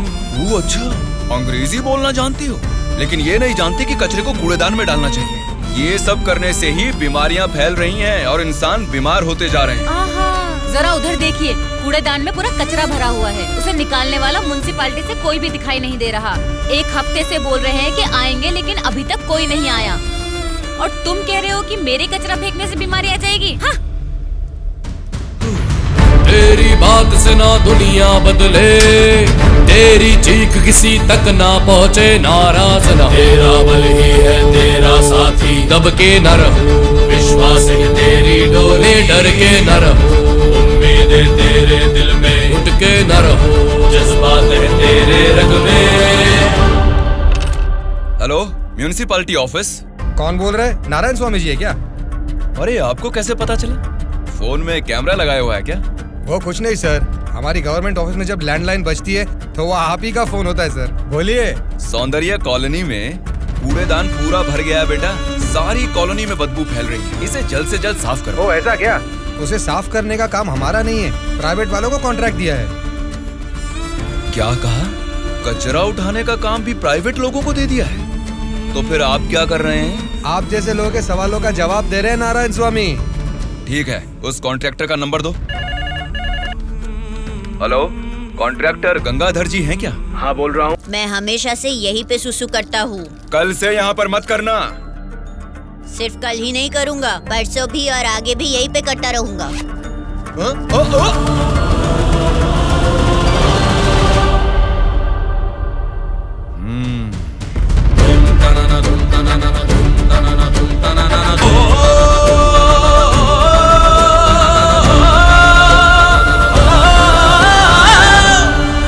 क्या हुआ? क्यों नहीं पेशाब किया? तुम अच्छे लड़के हो इसीलिए नहीं कर पाए। ये एक बीज है। ऐसे क्या देख रहे हो? इसको फेंक दोगे तो मिट्टी में मिल जाएगा, लेकिन अगर इसे बो दोगे तो उसी मिट्टी को फाड़कर ये जल्द ही पौधा बन जाएगा। तुम इस बीज जैसे ही हो बेटा। ये बीज एक बड़ा वृक्ष बनेगा, खाने को फल देगा। अगर नहीं भी दे पाया तो कम से कम 10 लोगों को छांव देगा, बारिश लाएगा। अगर तुम इसे बो दोगे तो ये बीज बड़ा होके तुम्हारे बाद भी तुम्हारा नाम रोशन करेगा। अब इसे बोना है या फेंक देना है, तुम्हारी मर्जी है।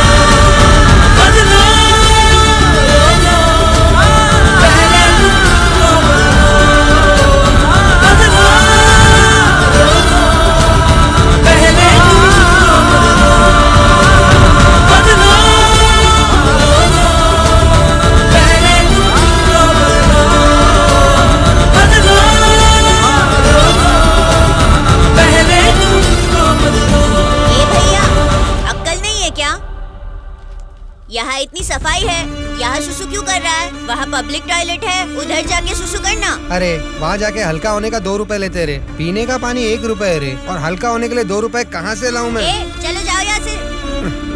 जा रहा हूँ मैं।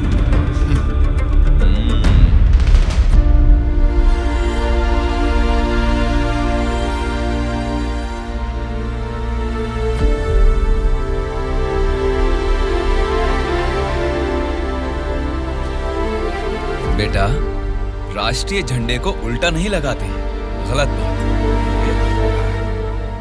राष्ट्रीय झंडे को ऐसे लगाते हैं, ऊपर केसरी नीचे हरा। चलो झंडा फहराओ। क्या सोच रहे हो?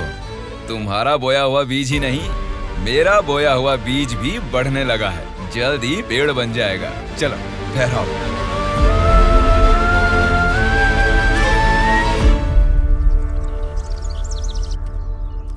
तुम्हारे माँ बाप कौन हैं? क्या करते हैं वो? मेरे माँ बाप गांजे का ना धंधा करते थे। पुलिस की पिटाई की वजह से मेरे पापा नहीं रहे और मेरी माँ जेल में है। तो मतलब तुम पढ़ते नहीं हो क्या? पहले पढ़ता था, मेरी माँ ने पढ़ाई बंद करवा के बोला कि गांजे के धंधे में लग जाओ, इसलिए उन्होंने मुझे स्कूल से भी निकलवा दिया। अब मैं स्कूल जाके नहीं पढ़ सकता। मैं पढ़ाऊंगा तो पढ़ोगी? हाँ पढ़ूंगा।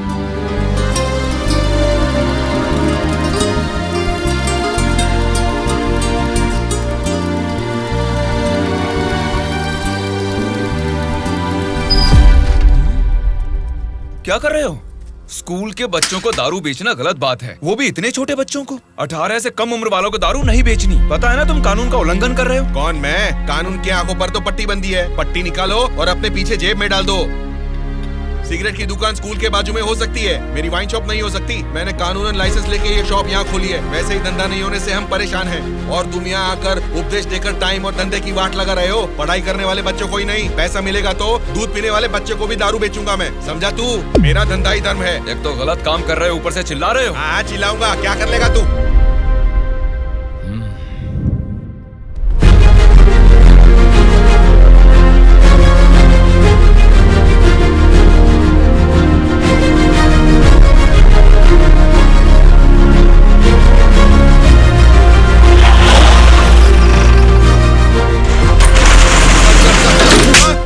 इंस्पेक्टर साहब, आप इस पर इस तरह हाथ नहीं उठा सकते। इसको कल आपको कोर्ट में हाजिर करना चाहिए। उसकी दारू की दुकान बंद करा के आपने हमारे लिए अच्छा काम किया है साहब। सच में आप जैसे लोग नेता बनेंगे तो हमारे लिए बहुत अच्छा काम करेंगे साहब।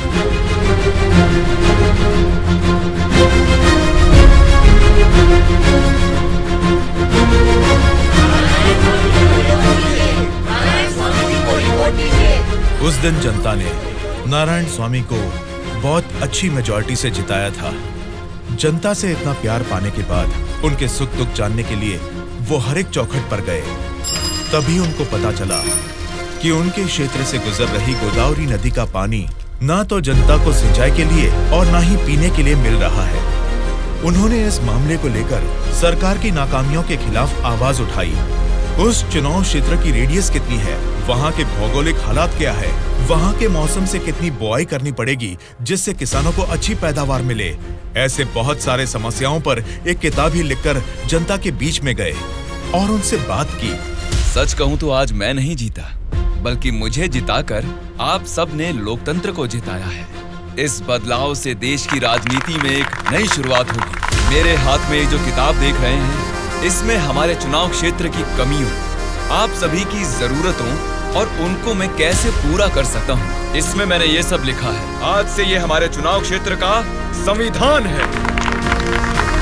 मैं असेंबली में खड़े होकर आपकी इन सभी समस्याओं के लिए लड़ूंगा। मैं आने वाले 5 सालों में हमारे चुनाव क्षेत्र की गतिविधियां बदलने के लिए भरी असेंबली में पूरी सच्चाई के साथ लड़ूंगा और ये मेरा आप सबसे वादा है।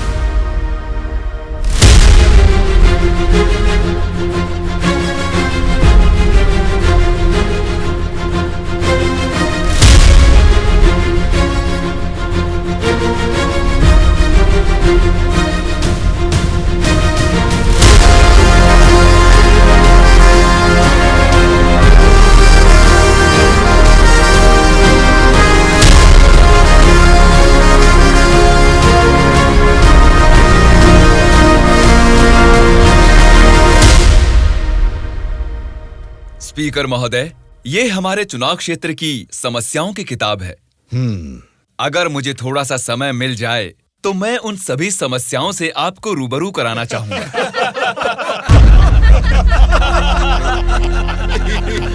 अरे आप लोग हंस क्यों रहे हैं? मैंने कोई कॉमेडी की है क्या? नहीं ना, हंसना बंद कीजिए। अध्यक्ष महोदय, नारायण स्वामी जी को देखकर ऐसा नहीं लगता कि असेंबली में आए हैं, किताब लेकर स्कूल में पढ़ने आए हैं ऐसा लगता है।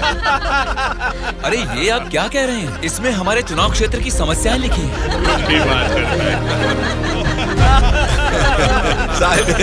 स्पीकर महोदय ने साइलेंस बोला, आप फिर भी हंस रहे हैं। चुप हो जाइए। ये क्या स्पीकर महोदय, ये तो आपकी भी नहीं सुन रहे। The house is adjourned. Tomorrow at 8 a.m. चलो यार, चलो।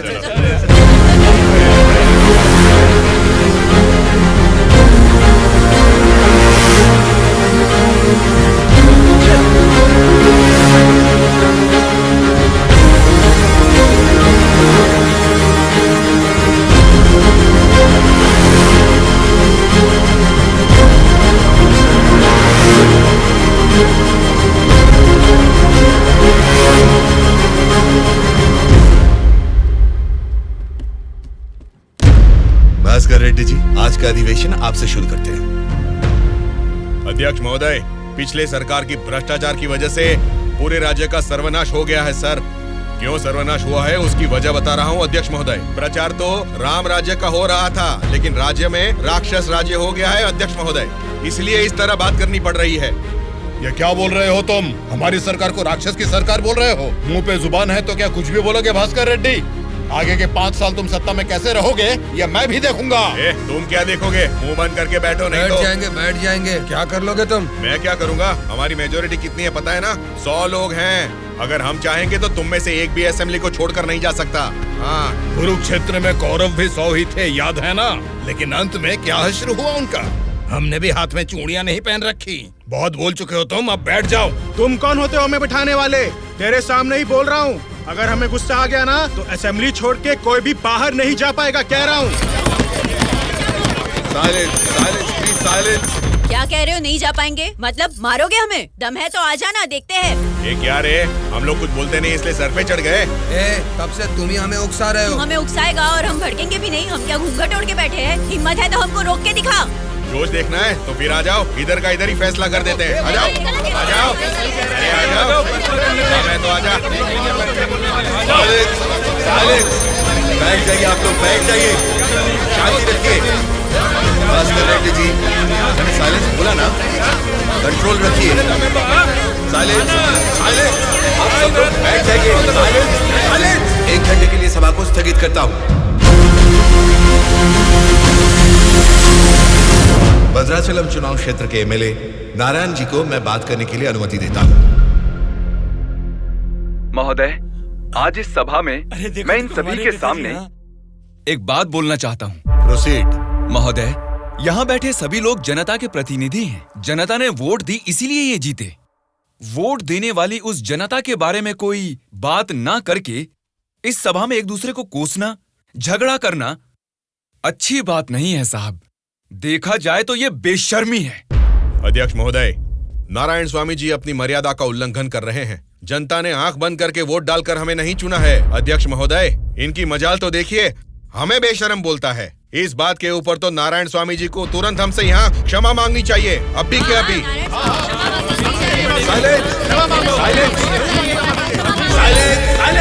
भास्कर रेड्डी जी, अरे मैंने तो लोकतंत्र की बेशर्मी बोला था, आपको बेशर्म नहीं बोला। देखिए, इन क्षमाओं और झगड़े से सभा के समय को बर्बाद करने की बजाय हमें मिलकर जनता की जरूरतों और समस्याओं के बारे में बात करनी चाहिए। मतलब हम यहाँ झगड़ा करने आए हैं क्या? हमारे मुख्यमंत्री और हमें जनता का पालन कैसे करना है तुम बताओगे? अध्यक्ष महोदय, यहाँ पर आए सारे नेताओं से नारायण स्वामी जी को क्षमा अभी के अभी मांगनी ही होगी।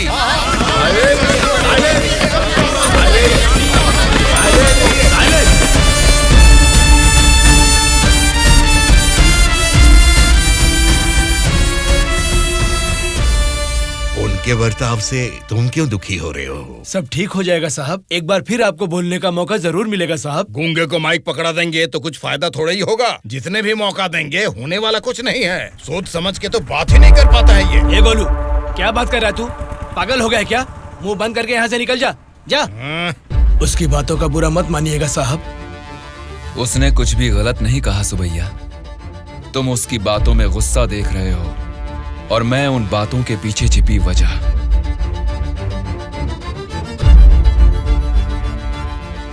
महोदय, हमारे चुनाव क्षेत्र में सारे संसाधन हैं, लेकिन उन्हें कैसे इस्तेमाल करना है हमारे लोग ये ना जानने की वजह से पीछे रह गए हैं।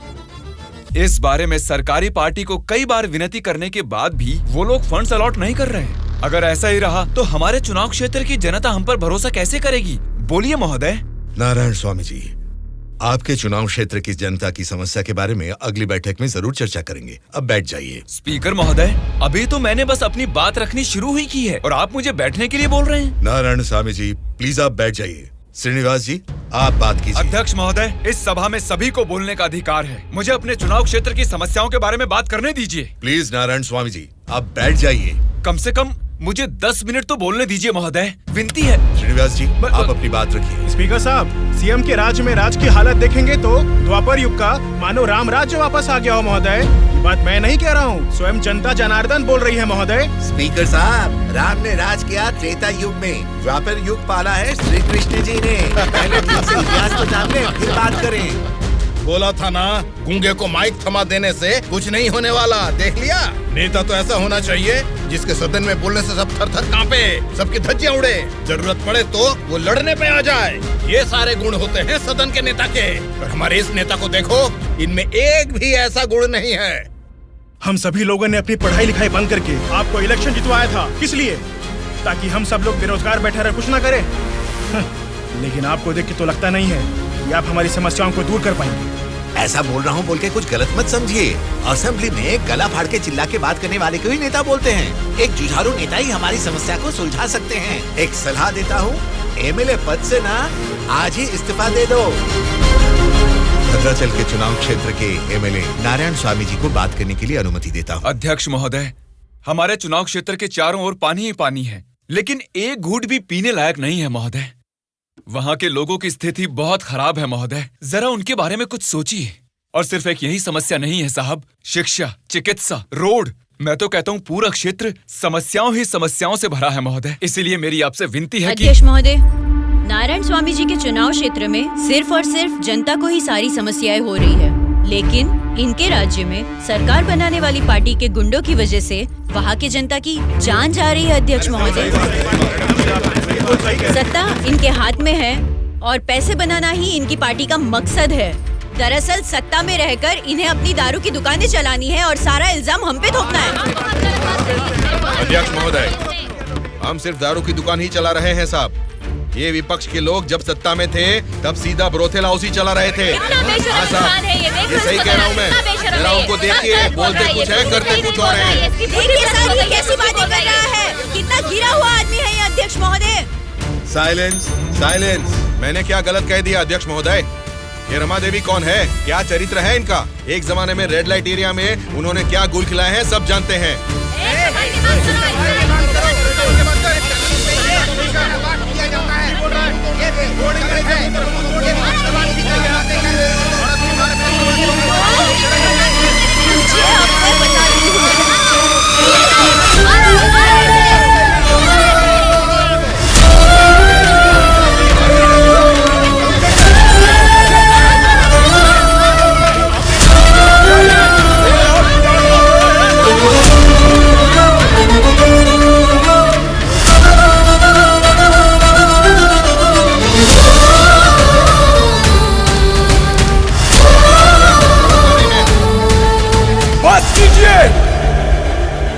अरे ये संसद है या फिर कुरुक्षेत्र है?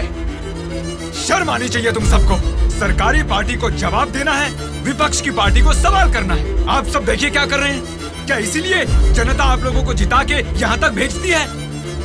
जनता को बदलना है, जनता बदलनी चाहिए, तब से यही सब चिल्ला रहे हैं। 5 करोड़ की जनता में से सिर्फ 299 लोग ही यहाँ आए हैं। मतलब बदलना जनता को नहीं है, बल्कि हमें बदलना चाहिए। हमारे ऊपर भरोसा करके हमको वोट देके जिताने वाली जनता के लिए हमें कोई लड़ाई या जंग करने की जरूरत नहीं है, बल्कि उनकी समस्याओं की चर्चा करके उनकी जरूरतों को पूरा कर दें, यही बहुत है। लेकिन तुम लोग देखो क्या कर रहे हो, सिर्फ और सिर्फ अपने फायदों के बारे में सोच रहे हो और भोली भाली जनता को धोखा दे रहे हो। ये सब कुछ मैं इसलिए नहीं बोल रहा कि मैंने मार खाई और मेरा कुर्ता फट गया। ये एक बहुत ही पवित्र और महापुरुषों की जगह है, ये संसद भवन है। देखा जाए तो यहाँ पर आप जैसे लोगों के लिए कोई स्थान नहीं है। यहाँ पर सिर्फ साहसी, सच्चाई का साथ देने वाले ईमानदार लोग ही आने चाहिए। जब ऐसे लोग इस संसद भवन में आने शुरू होंगे, सिर्फ और सिर्फ तभी इस राज्य और देश का भला हो सकता है। कल उदास क्यों हो आप?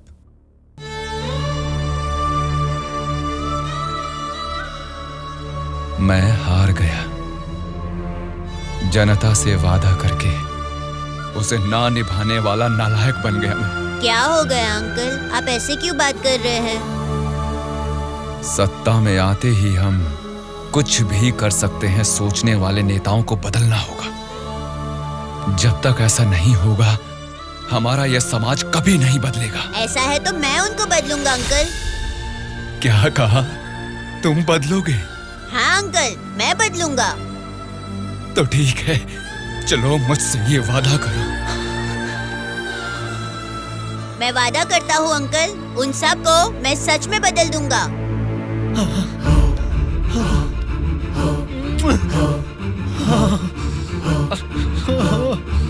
बदलना है, तुमको ही बदलना है, तुम ही बदलोगे।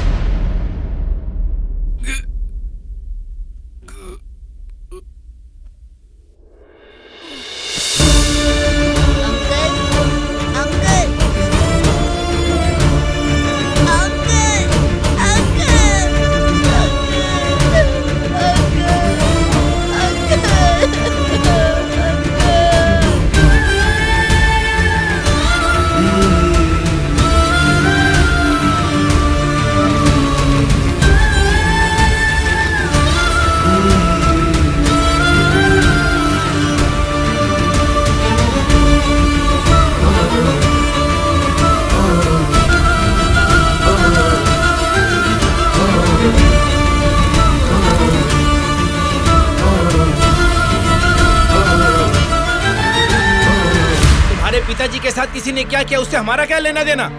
हम लोग जनता की सेवा करने वाले हैं। हमें यहाँ बुलाकर तकलीफ देना ठीक बात नहीं है। जनता की सेवा?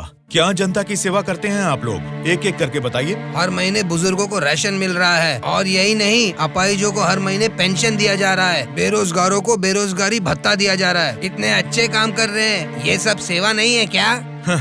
जनता की सेवा करने का मतलब टाइम पर राशन का चावल और दाल देना है क्या? नहीं ना। 20 साल के लड़के को बेरोजगारी भत्ता क्यों देना? वो मेहनत नहीं करेगा? 2 एकड़ जमीन वाले किसान को राशन क्यों देना? वो फसल उगा नहीं सकता क्या?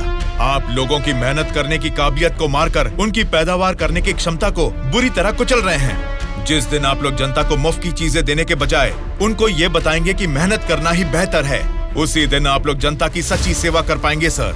मतलब हम पर बिना यकीन के जनता हमको जिता रही है। आपका नाम मारुति राव है ना? हाँ हाँ। आपका चुनाव क्षेत्र रामापुरम है ना? सही कहा, रामापुरम ही है। आपके रामापुरम के बारे में आप क्या जानते हैं, थोड़ा बताएंगे सर? क्या रखा है रामापुरम में? 4 वार्ड है, 6 सरकारी अस्पताल है और 20 प्राइवेट अस्पताल है। उसके बाद 12 सिनेमा घर और 130 वाइन शॉप है। इसके अलावा अलग अलग क्षेत्र के लोग हैं, अलग अलग जात के लोग हैं और अलग अलग धर्म के लोग हैं। बाकी ओसी कास्ट तो सब कुछ मिला जुला के 1 लाख। इनके अलावा BC SC ST ये सब मिला के 2 लाख वोटर हैं। उतना ही नहीं, फिल्म डायरेक्टर सुकुमार जी और हीरोइन अंजलि जी दोनों यही पैदा हुए थे। कुंडली निकालोगे क्या? Nice information sir. उसी रामापुरम में जहाँ हजारों किसान रहते थे, अब कुछ गिनती के ही क्यों रह गए हैं सर? मुझे नहीं मालूम, किसानों के बारे में हम इतना कुछ नहीं जानते। तुम बोलो, तुम्हें मालूम है तो? रामापुरम की पूरी वोटरों की गिनती है 4,80,000। उनमें पुरुष है 2,50,000, स्त्रियां हैं 2,28,000। बाकी लोग हैं 3rd जेंडर। वहाँ बारिश और पानी की सुविधा ज्यादा होने के कारण धान और गन्ना जैसे फसलों के लिए वो जमीन अनुकूल है। अब हम प्रॉब्लम की बात करेंगे। रामापुरम मेन सेंटर में एक बड़ी डंपिंग यार्ड है और वहाँ के रोड्स के बारे में हम आपको जितना कम बताएं उतना ही अच्छा है। ये सरकारी पार्टी की MLA है, आपकी पूछताछ सही है, लेकिन हम तो विपक्ष के हैं ना, हमें इनके साथ क्यों उठा के लाए? एक विपक्षी पार्टी होने के नाते आपको गवर्नमेंट का सपोर्ट नहीं है, लेकिन आवाज उठाने के लिए असेंबली तो है ना। समस्याओं पर वहाँ क्यों नहीं बात करते? जनता ने वोट देकर आपको असेंबली इसलिए भेजा क्योंकि उनको यकीन था कि उनकी कुछ भलाई होगी, लेकिन पेट्रोल के बढ़ते रेट की आपको परवाह नहीं, बढ़ते ब्याज की आप बात ही नहीं करते। किसानों की आत्महत्या आप लोगों के लिए कोई मुद्दा ही नहीं है। बदलना है, अपने सोचने का ढंग बदलना है, हमारे बर्ताव का तरीका बदलना है। हमें बदलने को बोल रहे हो, ठीक है, जनता की क्या बात है? वो नोट लेके वोट नहीं दे रहे क्या हमें? उनको क्या बोलोगे? पैसे लेकर वोट डालना आखिर जनता को सिखाया किसने? आप जैसे नेताओं ने ही ना। वोट पर नोट की आशा रखने वाले ही नहीं हैं, वोट का इंसाफ चाहने वाले लोग भी हैं। आप क्या करते हैं? ऑटो चलाता हूँ। तो फिर ये पोस्टर क्यों चिपकाया है? नारायण के लिए इतना भी नहीं करेंगे तो अच्छा नहीं लगेगा। ऐसा क्यों? नारायण जी से आपको इतना लगाव किस लिए? वो हमारी तकलीफों को समझता है। वो सत्ता में आएगा तो बहुत लोगों को काम मिलेगा, हमारे गांव की तरक्की होगी। इतना भरोसा है? बिल्कुल भरोसा है। अगर उसने वादा कर दिया तो करके ही दिखाएगा। जब हमारे MLA चिनकोटा जी को अरेस्ट किया गया था, मेरे पति ने उनको छुड़ाने के लिए धरने पर पेट्रोल से खुद को जला लिया था। तो चिनकोटा जी ने क्या किया था? वे बोले थे कि सरकार में आते ही बात करके पैसा दिलाएंगे। मिला क्या? उन्होंने जबान दिया था। वादा तो वादा ही होता है ना। आपके दिए गए वादे जनता के सामने सिर्फ कहानियां बनकर रह गई हैं। कम से कम अब तो बदल जाइए। पार्टी बदलने के एजेंडा जैसे नहीं, जनता की तकदीरें बदलने वाले एजेंडा बन जाइए। अगर अब भी आप लोग नहीं सुधरोगे और ऐसा ही करते रहोगे तो यहाँ से कोई भी जिंदा बाहर नहीं जाएगा। सूर्या, इनको समझाने का कोई फायदा नहीं है, ये लोग ऐसे ही रहेंगे। मेरी बात मानो, सबको मार डालो। अरे रुको भाई, रुको। ब्रदर, अगर आपको मारना है तो हमें मार दीजिए, लेकिन मरने से पहले हम सब बदलना चाहते हैं। हमको एक चांस तो दीजिए। इतने दिन जनता के पैसे कैसे लूटना है यही सोचते थे, अब एक मौका दे दो हमें। जनता के पैसे को जनता तक लौटाना है यही सोचेंगे। अब उस नारायण स्वामी के सपनों को हम सच करके दिखाएंगे। उसका नाम है सूर्या। ऑलरेडी एक मर्डर केस में वो सजा काट रहा है। सत्ताधारी पार्टी की सपोर्ट से वो जेल से बाहर निकला है। बहुत शातिर है वो। बड़ी होशियारी से वो दोनों पार्टियों के MLA को किडनैप करके लेके गया है। उसका प्लान क्या है, उसने क्यों किडनैप किया है, उसके सिवा और किसी को पता नहीं है। समझ गया सर। वो जहाँ भी हैं, सब MLAs को सेफली लाने की जिम्मेदारी मेरी।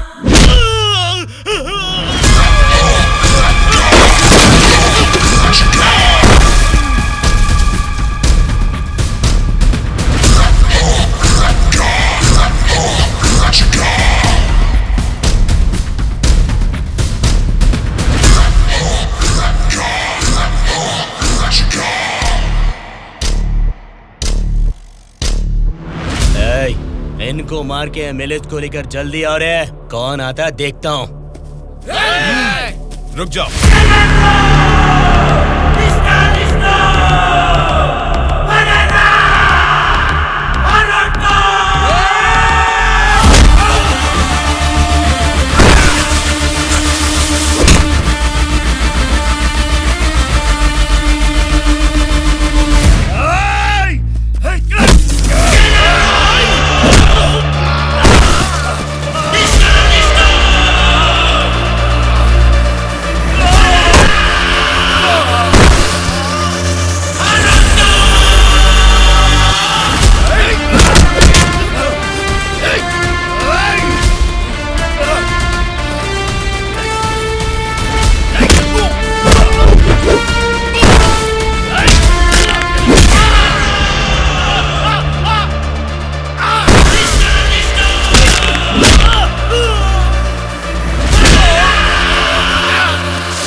सॉरी सर, लगता है हमारे आने की खबर उनको पहले ही लग गई। What? हाँ सर, जब तक हम पहुंचे वो सब एमएलए को लेकर यहाँ से चला गया। तो अब क्या होगा? आज शक्ति परीक्षण है। आज अगर एमएलए को नहीं ला पाएंगे तो स्टेट पे एक बड़ा इशू बन जाएगा। तुम किसी भी कीमत पर उन एमएलए को यहाँ ले आओ। Okay sir, I will try my level best.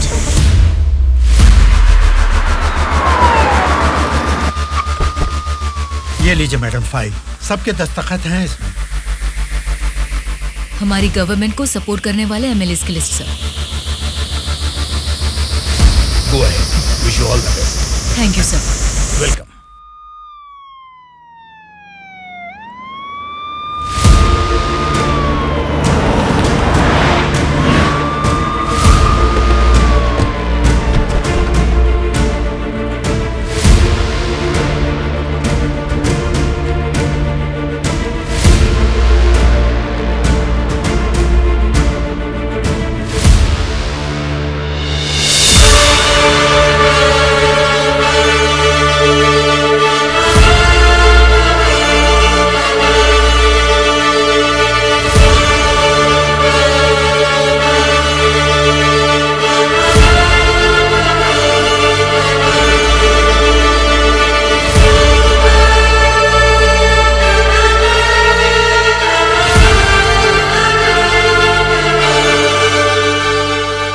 राज्य में पहली बार महिला चीफ मिनिस्टर बनने के लिए कांग्रेचुलेशंस श्यामला भारती जी।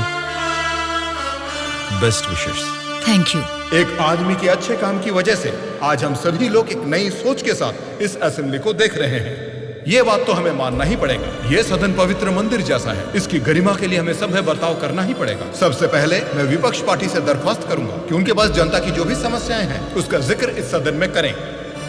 अध्यक्ष महोदय, असेंबली का सत्र चालू होने का आज पहला दिन है और पहले ही दिन विपक्ष पार्टी के सदस्यों को पहले बोलने का मौका देने के लिए मुख्यमंत्री जी को, स्पीकर साहब को मेरी तरफ से और मेरी पार्टी की तरफ से धन्यवाद देना चाहूंगा।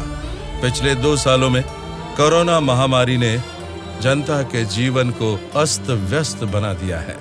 जनता के स्वास्थ्य के बारे में अब समय आ गया है कि हम जाग जाएं। उसके लिए गरीब लोगों को इंसाफ दिलाने के लिए सारे विपक्ष की तरफ से मैं प्रार्थना करता हूं। इस मुद्दे पे मैं राज्य के मुख्यमंत्री श्यामला जी से दरख्वास्त करूंगा कि कुछ बोलें। अध्यक्ष महोदय, सबसे पहले बिना झगड़ा किए ऐसे अच्छे वातावरण में जनता की भलाई के लिए और उनकी उन्नति के लिए एक उपयोगी बिल को इस सभा में प्रस्तुत किया गया है, जिसके लिए विपक्ष पार्टी के नेता राम मोहन राव जी का और उनकी पार्टी का मैं अभिवादन करती हूँ आम जनता को भी बेहतरीन इलाज मिल सके, फिर चाहे वो 10 रुपए का हो या फिर 10 लाख का, उनको मिलना चाहिए। इसी सोच को आगे बढ़ाते हुए आप सबके समक्ष इस फाइल पर मैं सबसे पहले दस्तखत करती हूँ।